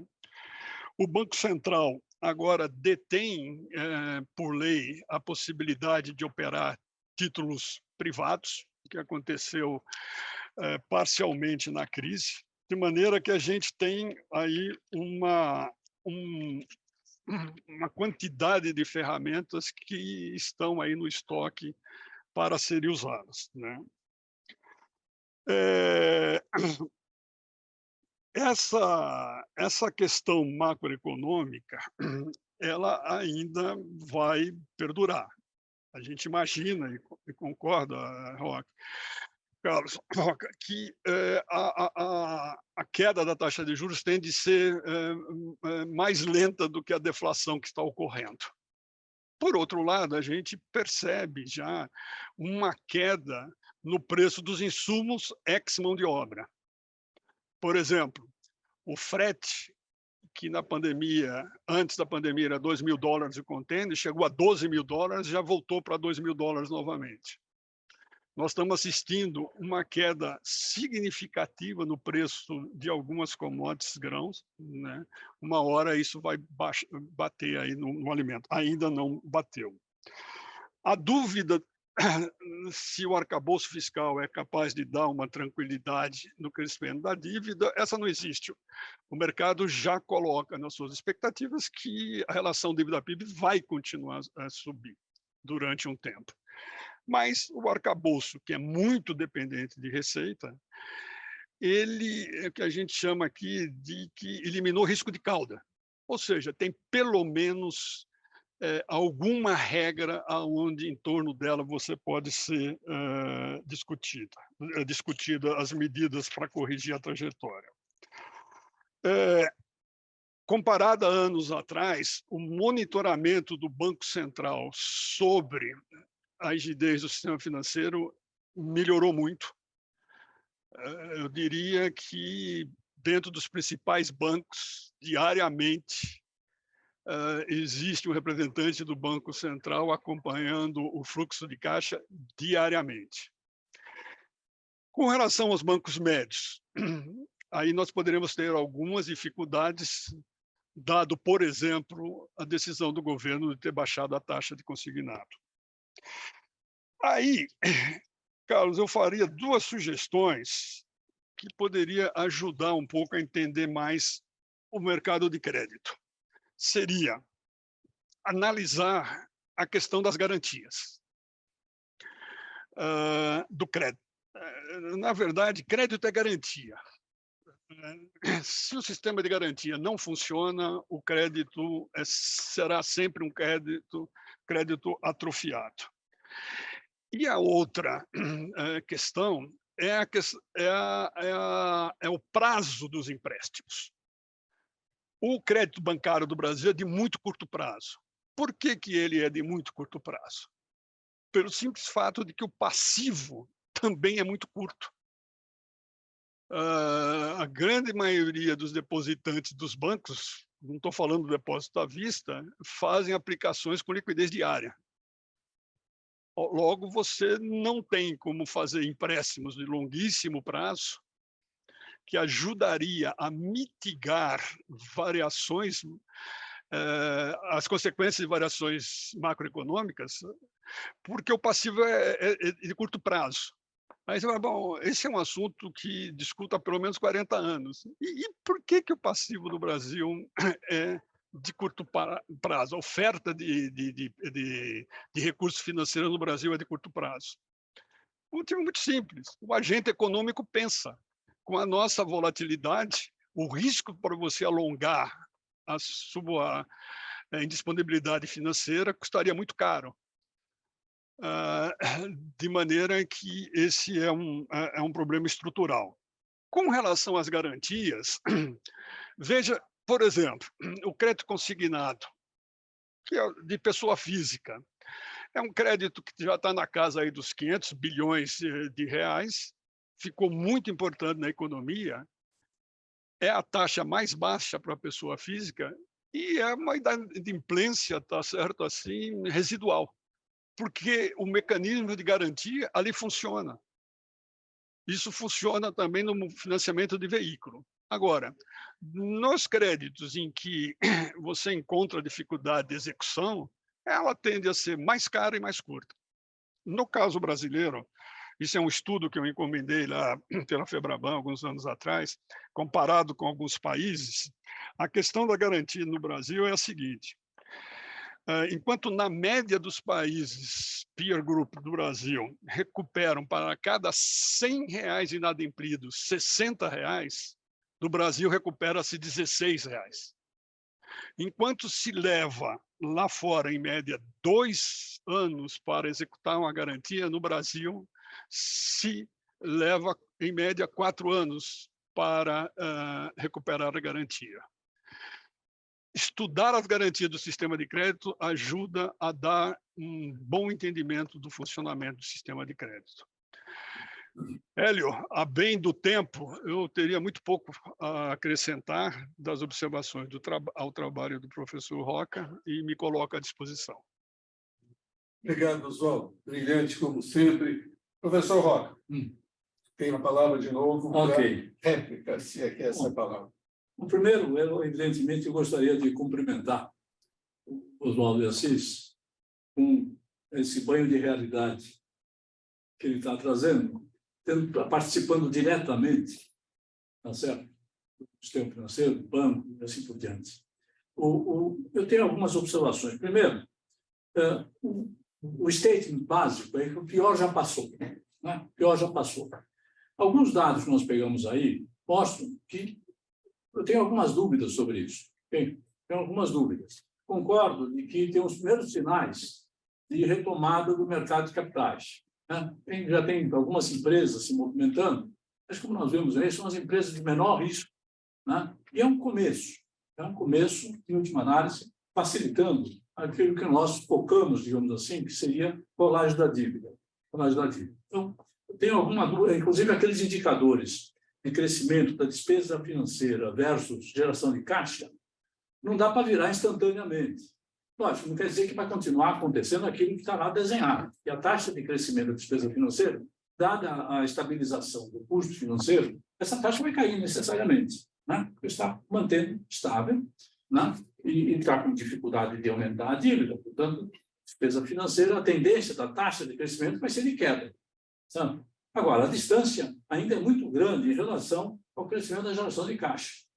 Então, pelo menos nos próximos meses, eu acho muito difícil imaginar que você tenha uma melhoria do quadro, né? Você pode, eventualmente, piorar com velocidade menor, mas eu acho que vai ser difícil inverter esse negócio. Eu acho que o Oswaldo chamou atenção para um ponto que eu acho que é muito relevante, alguns pontos muito relevantes. Primeiro, não tem dúvida de que o grau de incerteza que foi lançado do ponto de vista de tomada de decisão de investir é muito grande. Quer dizer, à medida em que você sinaliza que exatamente no setor que nós temos provavelmente o maior potencial de curto prazo de aumento de investimento, que é a infraestrutura, você não tem nenhum problema de demanda, ao contrário, você tem uma insuficiência dramática de demanda, a Medib mesmo calcula, nós investimos menos de 2% do PIB em infraestrutura, a Medib diz, olha, para você, não é para recuperar o passado, é para você equilibrar um pouquinho a questão da depreciação do capital fixo, você tem que investir em torno de 4,3% do PIB por ano em 10 anos. Não é um negócio enorme. Você tem oportunidades extraordinárias aí. Mas, nesse momento, que, inclusive na área do marco do saneamento, você tinha uma mobilização muito grande, potencial enorme de crescimento de investimento, isso é visto como muito negativo. Você tem que permitir que as empresas públicas, como as estatais, continuem durante vários anos fazendo aquilo que elas sempre não fizeram. Nunca fizeram. Quer dizer, nós continuamos aí com indicadores extremamente trágicos, com matéria de saneamento, com implicações seríssimas de saúde pública. Isso realmente é proteger, atender uma questão de saúde, exatamente no segmento de renda mais baixa. Isso veio colocado de lado. A privatização da Eletrobras também tem algumas dúvidas. Porto de Santos, imagina, melhor não mexer nisso. Então, essa sinalização toda, que é contra o investimento privado, contra a privatização, estou 100% de acordo com a lembrança do Oswaldo, que realmente você está com uma sinalização de incerteza. O que a gente aprende ao longo dos anos é o seguinte: risco é uma coisa. Risco, você faz uma estimativa, e mais ou menos você enfrenta ou não enfrenta o risco, dependendo da expectativa que você tem do lado do retorno. Incerteza é diferente. Certeza paralisa. Certeza paralisa. Olha, para tudo, vamos ver o que vai acontecer. E a sinalização, 100% de acordo, é absolutamente negativa até agora. Pelo menos contraditória, vamos dizer. Contraditória, porque você tem também o lado do Congresso e também quem lá ali faz as limitações dele, mas sim, cria um contexto de incerteza. Uma segunda observação, a questão do crédito, a questão das garantias, assim por diante, eu gostaria de registrar, também 100% de acordo com as observações do João, queria registrar, de qualquer modo, que nessa parte, é curioso, nós avançamos muito nos últimos anos. Se você ver como é que as empresas se financiavam há 10 anos atrás, como se financiam hoje, os instrumentos que você tem, as garantias, você tem a questão, por exemplo, da simetria de informação. É um problema seríssimo. A grande maioria das empresas fechadas, você não tem demonstrações financeiras confiáveis, não tem como avaliar o risco. Não tendo como avaliar o risco, o que os bancos fazem? Eu espero que o Oswaldo talvez confirme ou não. Ele põe a taxa suficientemente elevada para cobrir um risco que é enorme. Ele não sabe nem calcular direito. Exige um absurdo de garantias. Ele só sabe do risco olhando a perda. E os dados do Banco Central mostram que, quando você pega o risco de empresas grandes e risco de empresas menores, não é que é 2 vezes, é 6, 7 vezes maior. Então, fica difícil. Como a taxa de empréstimo lá na ponta é, evidentemente, o custo de captação do banco, mais o spread, e 70% do spread é a inadimplência, não tem milagre possível. Ora, teve alguns avanços muito significativos, só queria registrar, além dessa migração para capitais, que hoje temos prazo médio e longo, de longe, alguma coisa como 70% a 80% do financiamento disponível no Brasil. Você tem também um avanço significativo nessa área da simetria de informações, cadastro positivo, por exemplo, um avanço extraordinário, e não, melhorando muito a qualidade, inclusive, dos modelos de avaliação de risco de crédito. Você tem a questão da carta eletrônica, com um centralizado de garantias, melhorou muito a qualidade da garantia da carta eletrônica, assim por diante. E tem agora uma assinação, é um projeto antigo, eu me lembro, 5, 6, sei lá quantos anos atrás, que era facilitar ou permitir, com a autorização da empresa, que os seus dados fossem acessados na Secretaria da Receita Federal, saiu outro dia no jornal, que é uma ideia. Eu acho que é uma ideia antiga e muito interessante. Quer dizer, você, na verdade, você reduz também a simetria de informações, acessando informações confiáveis na Receita Federal para reduzir exatamente a questão da imprensa e assim por diante. Então, resumindo, eu tenho minhas dúvidas de que o pior já passou. A velocidade de piora talvez se reduza. Mas eu acho que ao longo dos próximos meses, eu acho que é difícil inverter a curva de crescimento da inadimplência, problemas financeiros. Como bem disse também o Oswaldo, o Banco Central monitora, por coincidência eu tinha chamado, nós estamos sempre olhando no retrovisor, com dados de março. O Banco Central está com os dados no dia, para não exagerar, no dia 25 de maio, que é ontem. Então, a velocidade com que eles acessam a informação é muito maior. E não tem dúvida, se a coisa realmente ficar muito feia, se você tiver um problema mais generalizado nessa crise de crédito, tenho certeza absoluta que eles podem agir com muita velocidade, certo? Seja naquele negócio, seja na linha que o Oswaldo chamou atenção, no sentido de mitigar esse problema. De qualquer modo, só para encerrar, não podemos deixar de lado, a gente fica discutindo isso aqui no curto prazo, esse negócio todo, mas gostaria até de questionar um pouquinho o que nós, economistas, temos feito. A gente fica o tempo todo discutindo o que vai acontecer daqui a um mês, um trimestre. Máxima expectativa de 12 meses do Focus, não sei o que mais e tal. Na verdade, o grande desafio que a gente tem é acelerar o crescimento. Se não acelerar o crescimento, não tem solução para nada. Nem para a miséria e nem para a dívida pública. Tem jeito. Você tem taxa real de juros acima do crescimento do PIB, a dívida vai crescer. Porque precisamos gerar um superávit primário. Ótimo. Qualquer sujeito que faça uma continha simples sabe disso aí.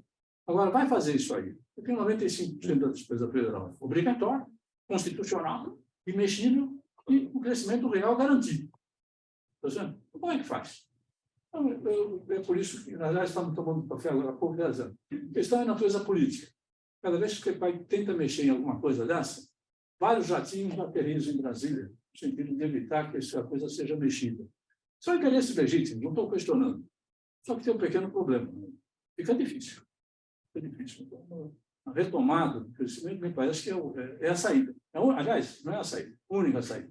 E nós estamos num momento de oportunidade extraordinária dessa questão geopolítica. Vários países estão saindo na frente, atraindo a migração desses investimentos que estavam na China, etc., se tocando. México, Filipinas, vários países asiáticos. Eu acho que nós não deveríamos perder essa oportunidade.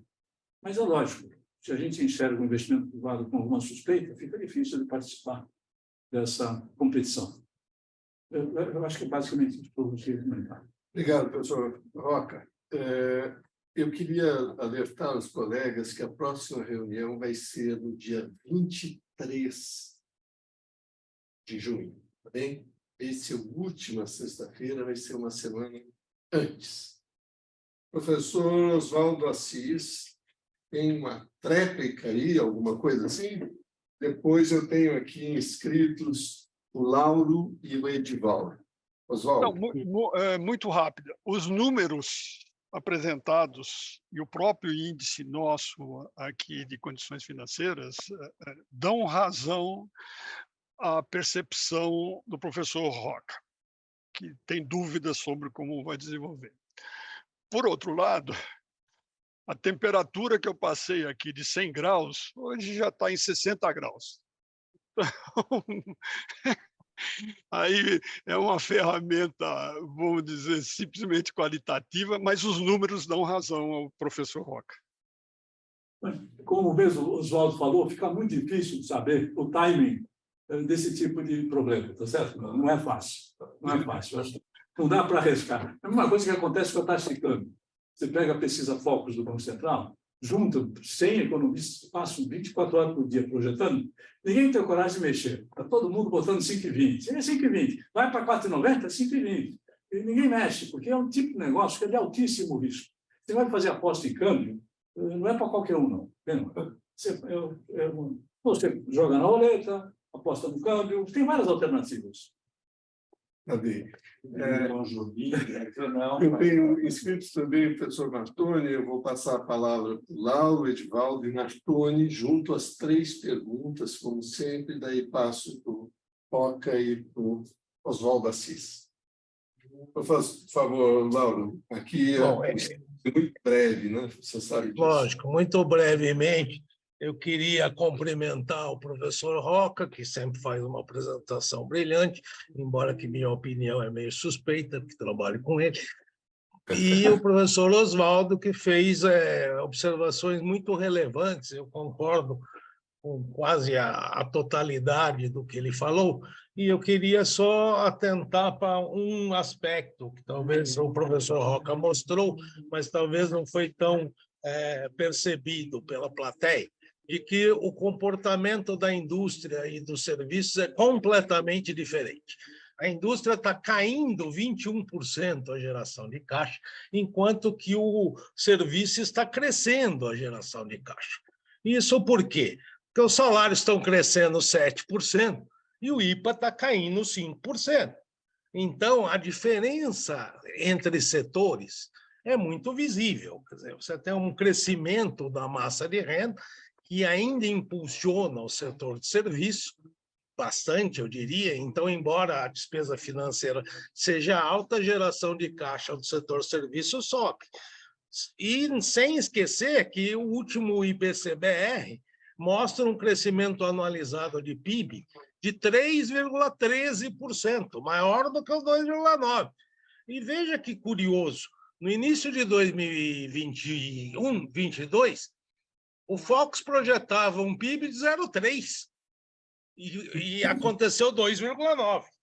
No início de 2023, o Focus projetava 0,5%. Já está em 1,2% e eu garanto para vocês que chega a 2%. Os bancos já estão em 1,8%, como o Bradesco, né? Então, e a outra observação, além dessa setorial, é que requerer que a relação dívida-PIB caia com um juro real de 8% é meio, né, faz-me rir, né?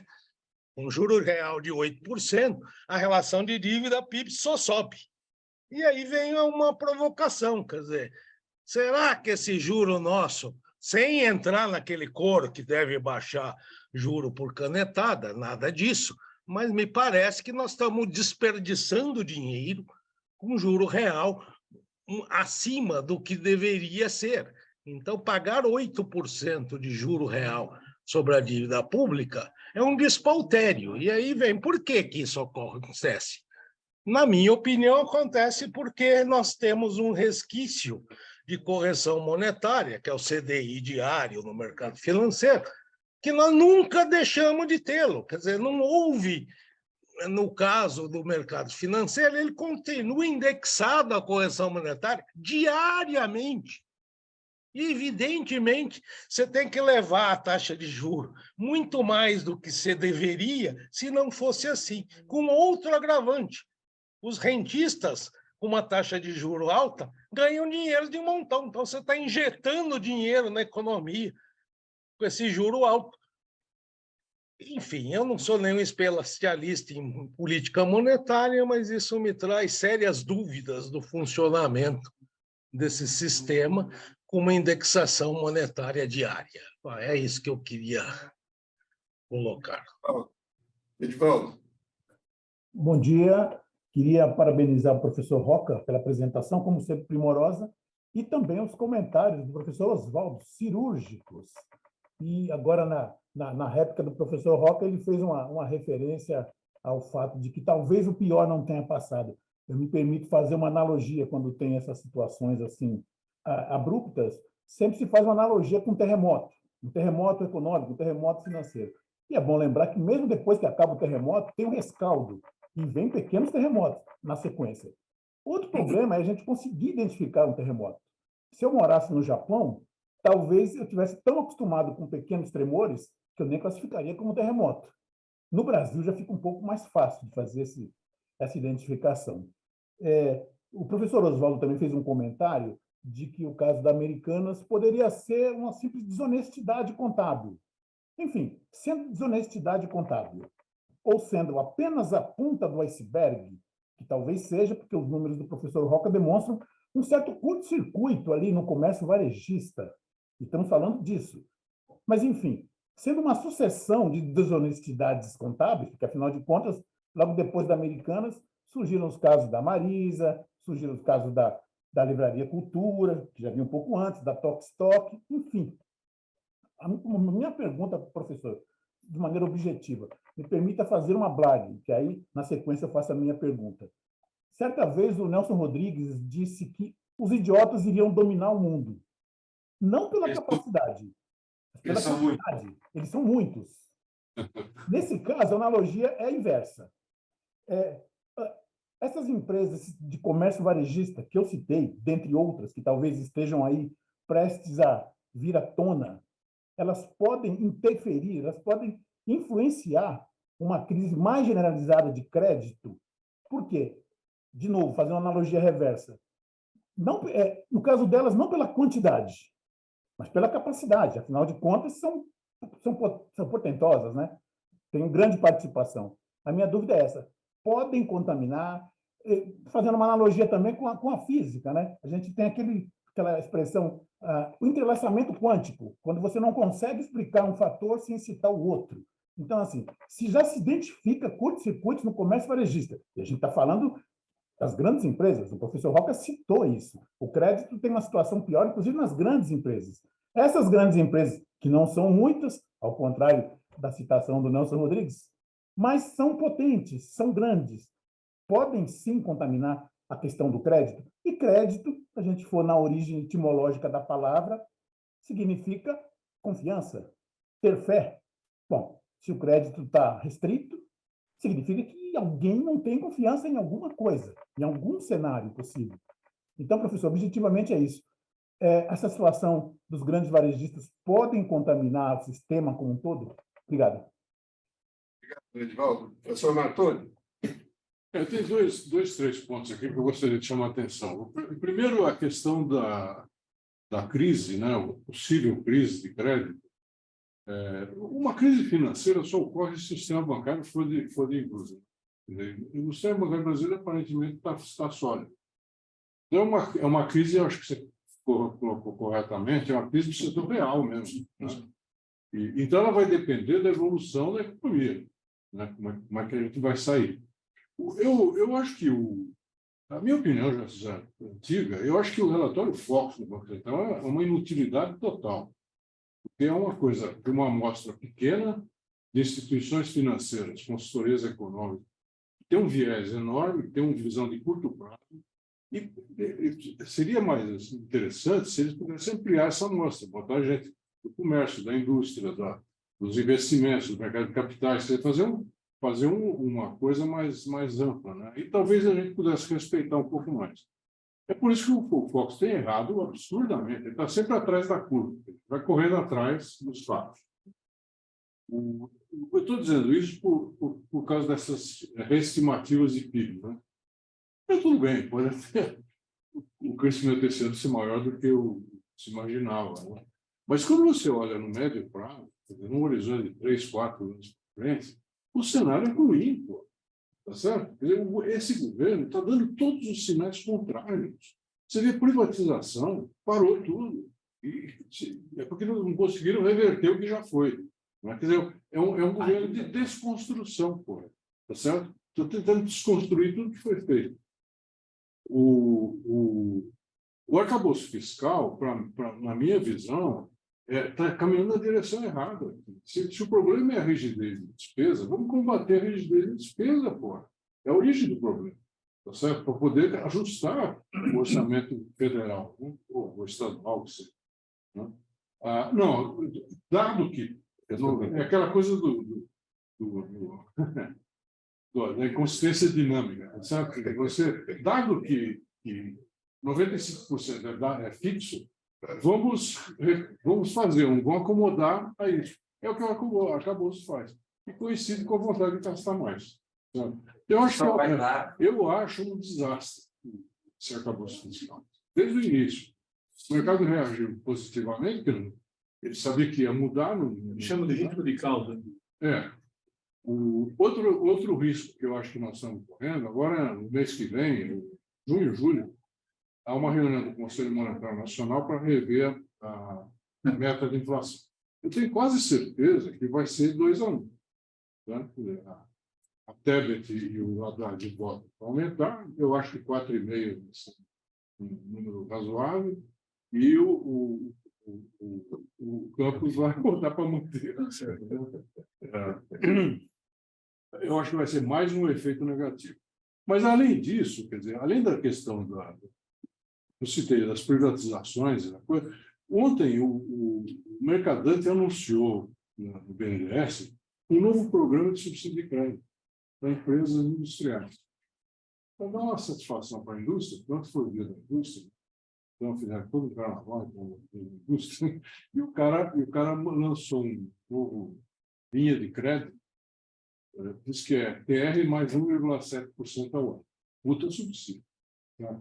A taxa de juros real no Brasil, nos próximos anos, pelo que a gente consegue ver, não vai ser inferior a 2,5%, 3% ao ano. Até por uma questão de paridade internacional. Como o juro lá fora está muito mais alto, acabou o espaço que você tinha para jogar o juro lá embaixo. É um suicídio se fizer isso. Tá? Então, eu acho que nós vamos ter que conviver com juros reais bastante positivos, quer dizer, não exagerados, não como está hoje, né? Mas da ordem de 3% ao ano, 4% ao ano, que é uma coisa que nós tínhamos no passado. Né? E isso limita um pouco o espaço de manobra tanto na área fiscal quanto na própria área privada, sabe? De crescimento e tudo mais. Investimentos estão na minha percepção, e ouvindo pessoas, principalmente na área industrial, né? Mas talvez em outros setores também, o momento é de incerteza. E na incerteza, você põe o pé para trás, põe os projetos na gaveta, possivelmente você teria, e fica parado, esperando. Pô. Então, o investimento não decola. E com essa sinalização anti-privatização, esse negócio de saneamento foi emblemático, né, de como esse governo pensa.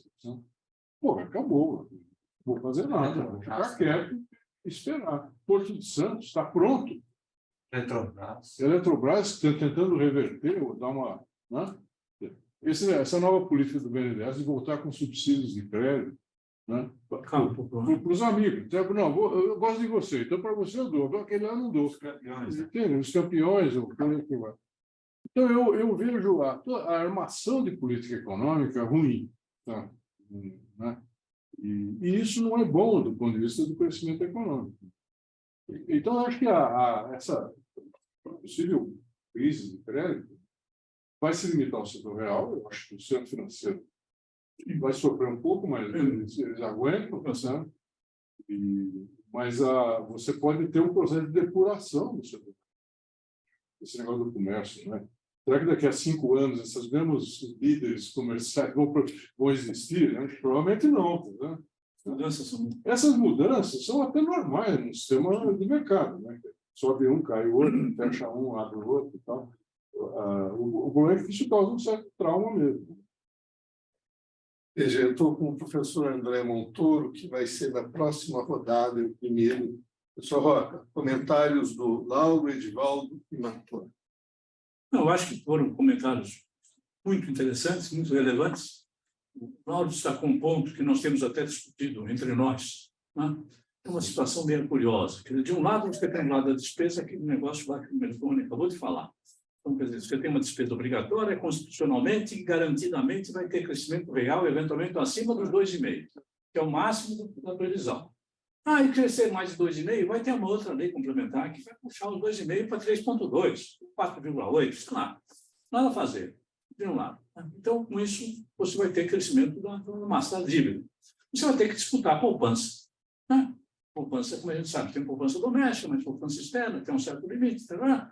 Na medida em que você precisa para financiar poupança negativa do setor público, você precisa botar mais dinheiro, o juro está garantido também que o juro real vai continuar elevado. O juro real continua elevado, tem aquele que acabamos de falar, provavelmente mais elevado do que a taxa de crescimento do PIB, pressão, e assim por diante. Assim que é um negócio. Tem uma incerteza, realmente, eu acho, voltando àquilo que o Lauro tinha falado, uma coisa que sempre me chama a atenção é esse negócio aí do CDI. Eventualmente, estou chutando mais ou menos, nós fizemos uma estimativa, praticamente metade da dívida pública e privada no Brasil é corrigida do CDI, a taxa de 24 horas. Você tem empréstimo de 10 anos com CDI. Agora, o que isso significa do outro lado? Normalmente, a eficácia da política monetária tem um componente importante, que é o efeito riqueza. Quando você tem uma grande massa da dívida pré-fixada, você aumenta o juro, você tem, evidentemente, uma queda, uma perda de valor. O efeito riqueza, que entra com sinal negativo, e, portanto, faz parte do impacto da política monetária sobre demanda e assim por diante. Ora, no nosso caso, quando você já está, não me lembro agora, talvez uns 7% do PIB, você entrega, né, de 10 trilhões, alguma coisa com 700 bilhões, você está pagando para as pessoas que estão com essa dívida, com esses papéis. Então, você aumenta a renda. Alguém pode argumentar, não, mas a propensão a consumir dessa turma não é 1. Ok, não é 1. Mas quanto é que é? É 0? Não é 0. Eventualmente aumenta a demanda de Ferraris, algumas outras demandas, serviços, por exemplo, tá certo? Turismo, oferecendo porta, mas está puxando demanda. Está puxando demanda. E não tem o efeito riqueza. Você não tem a compensação, por assim dizer, que é levada muito a sério em economias em que a dívida é fundamentalmente definida a taxas prefixadas. Não é o nosso caso. Então, é uma combinação curiosa, quer dizer, isso reduz a eficácia da política monetária e induz a necessidade, por assim dizer, da política monetária usando taxas de juros muito maiores do que seriam se você tivesse realmente um outro panorama do ponto de vista de taxas prefixadas. Em relação ao outro monetário, Tony, essa questão, o retorno, é como se nós estivéssemos olhando sistematicamente no retrovisor, né? No sentido de recuperar a cada dia políticas que não deram certo. A cada dia. Cada dia você tem uma novidade, é sempre na direção de olhar no retrovisor. Como se nós estamos tentando reviver o passado que não deu certo. Depois de 40 anos sem crescer, né, nós estamos querendo usar os mesmos ferramentas que ninguém ouve, nem o Einstein. O Einstein chamou a atenção para uma coisa óbvia. Você vai usar a mesma coisa que você usou e não funcionou, vai fazer de novo. Num contexto diferente, e eu diria pior, para dar certo essa ferramenta antiga.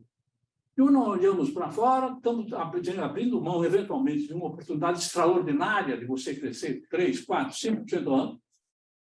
A gente não se dá conta, o Brasil, no ano passado, usou 92% de fontes renováveis de energia. Quando você soma hidrelétrica, eólica, solar, e assim por diante, 92%. É o número 1 do planeta. Número 1 do planeta. Isso tem um valor excepcional. Excepcional. Todos os setores, as empresas estão pressionadas para produzir, tá certo? Gás de efeito estufa, não sei o que mais e tal. Você olha para o Brasil e fala, bom, isso aqui é a bola da vez. Só que o investimento privado não é bem-vindo.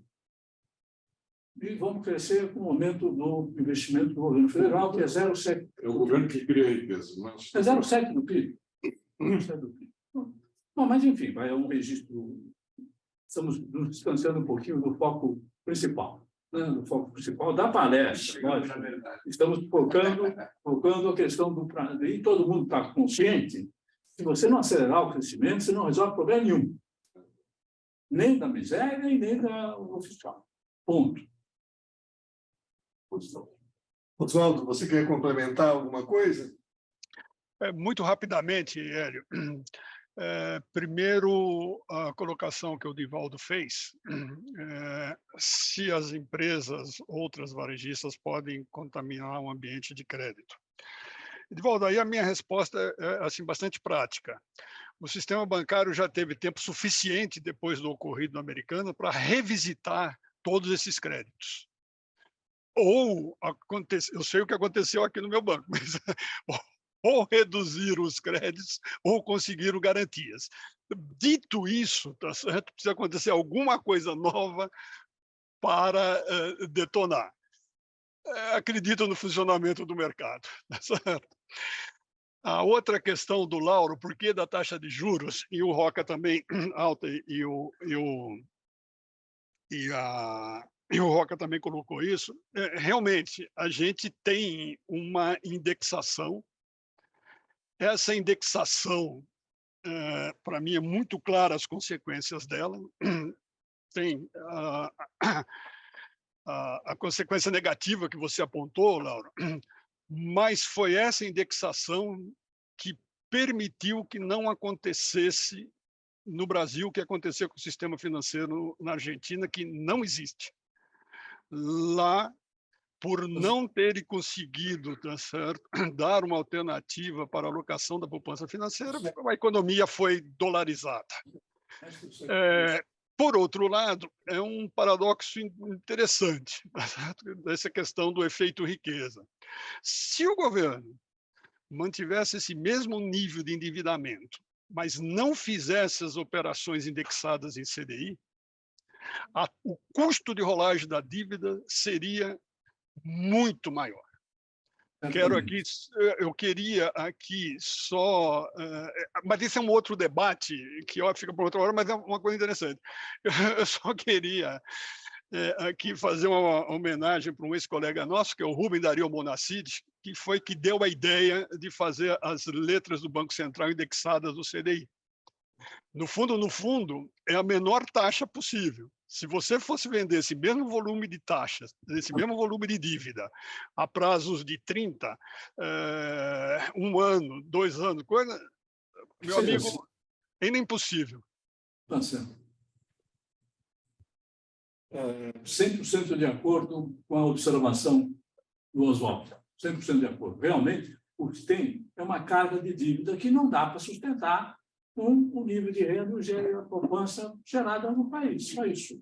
Tem uma carga de dívida pública. Se não tivesse essa facilidade, você lembrou muito bem do Monacid, você não ia colocar essa massa de quase 70 e tantos % da dívida do PIB do jeito que está rodando. Né? Então, você tem que ter, levando em conta toda a história, a questão fiscal e assim por diante, você não teria condição realmente de fazer esse financiamento praticamente de jeito nenhum. É aquela história. Veja, parece que o plano real foi inacabado. Não acabou com a indexação de algo bastante básico na economia. Mas hoje é um dia otimista aqui. Parece que o Banco Central tem meio de enfrentar essa crise para a gente ficar tranquilo. Professor André Montoro, num dia otimista, por favor, mantenha o tom. Não, vai ser difícil. Mas, primeiro, eu queria comentar o Roca e o Oswaldo pela excelente exposição e, principalmente, apresentaram números extremamente interessantes e, contra números, a gente não pode falar. A gente tem que aceitar, claro, essa realidade, porque nós podemos fazer alguns comentários sobre, até esse momento que nós estamos vivendo, o impacto que isso pode ter sobre o crédito.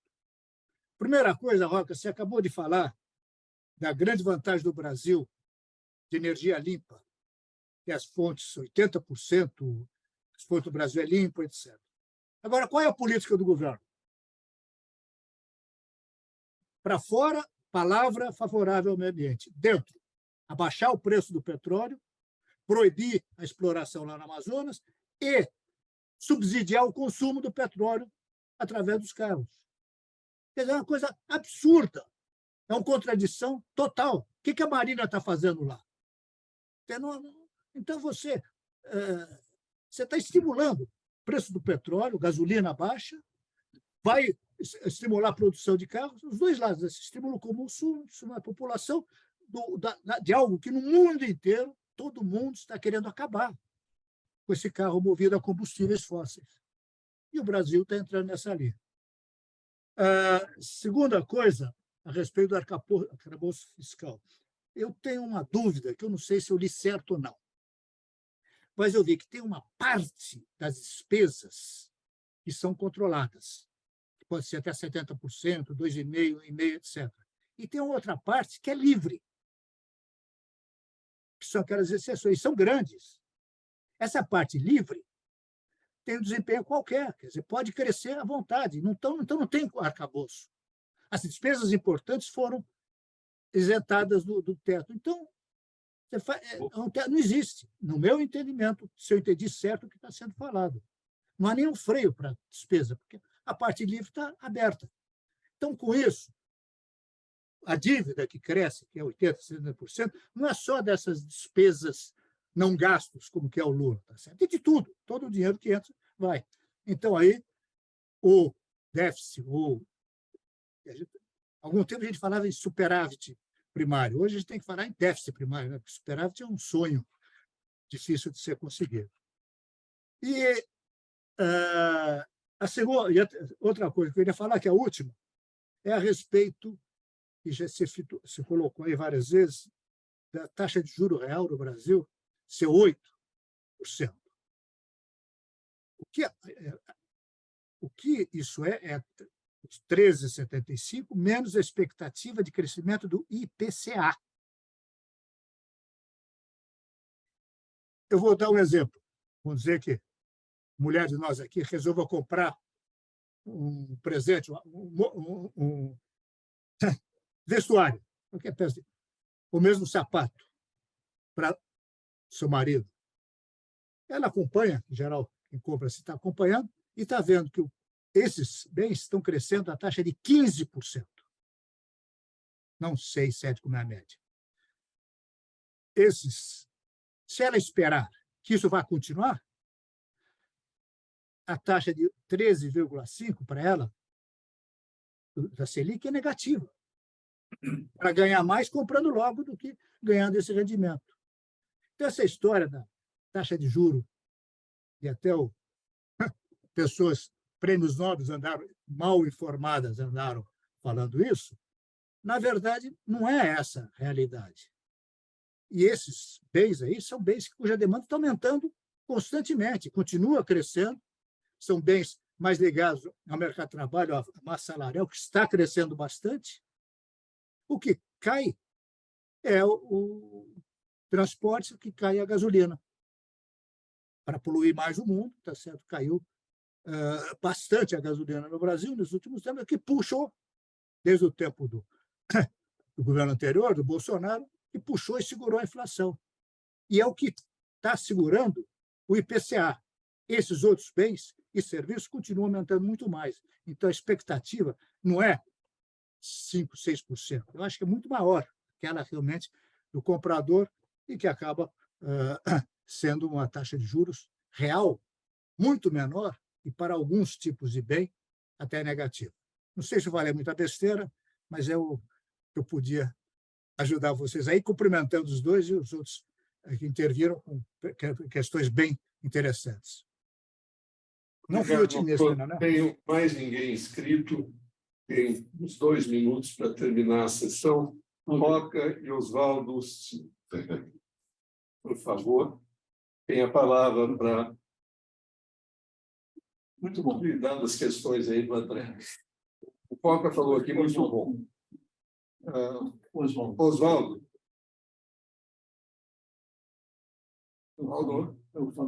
Olha, eu vou só aproveitar o seguinte: tem uma maneira de se apresentar um problema que particularmente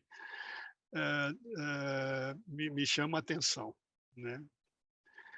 Os políticos, de uma maneira geral, falam: temos que crescer, temos que crescer. O crescimento é consequência de uma série de coisas. Se você não fizer as infraestruturas que vão até... Será que eu consigo uma taxa neutra no Brasil mais baixa? provocar o crescimento de maneira com crédito rapidamente é o famoso voo da galinha.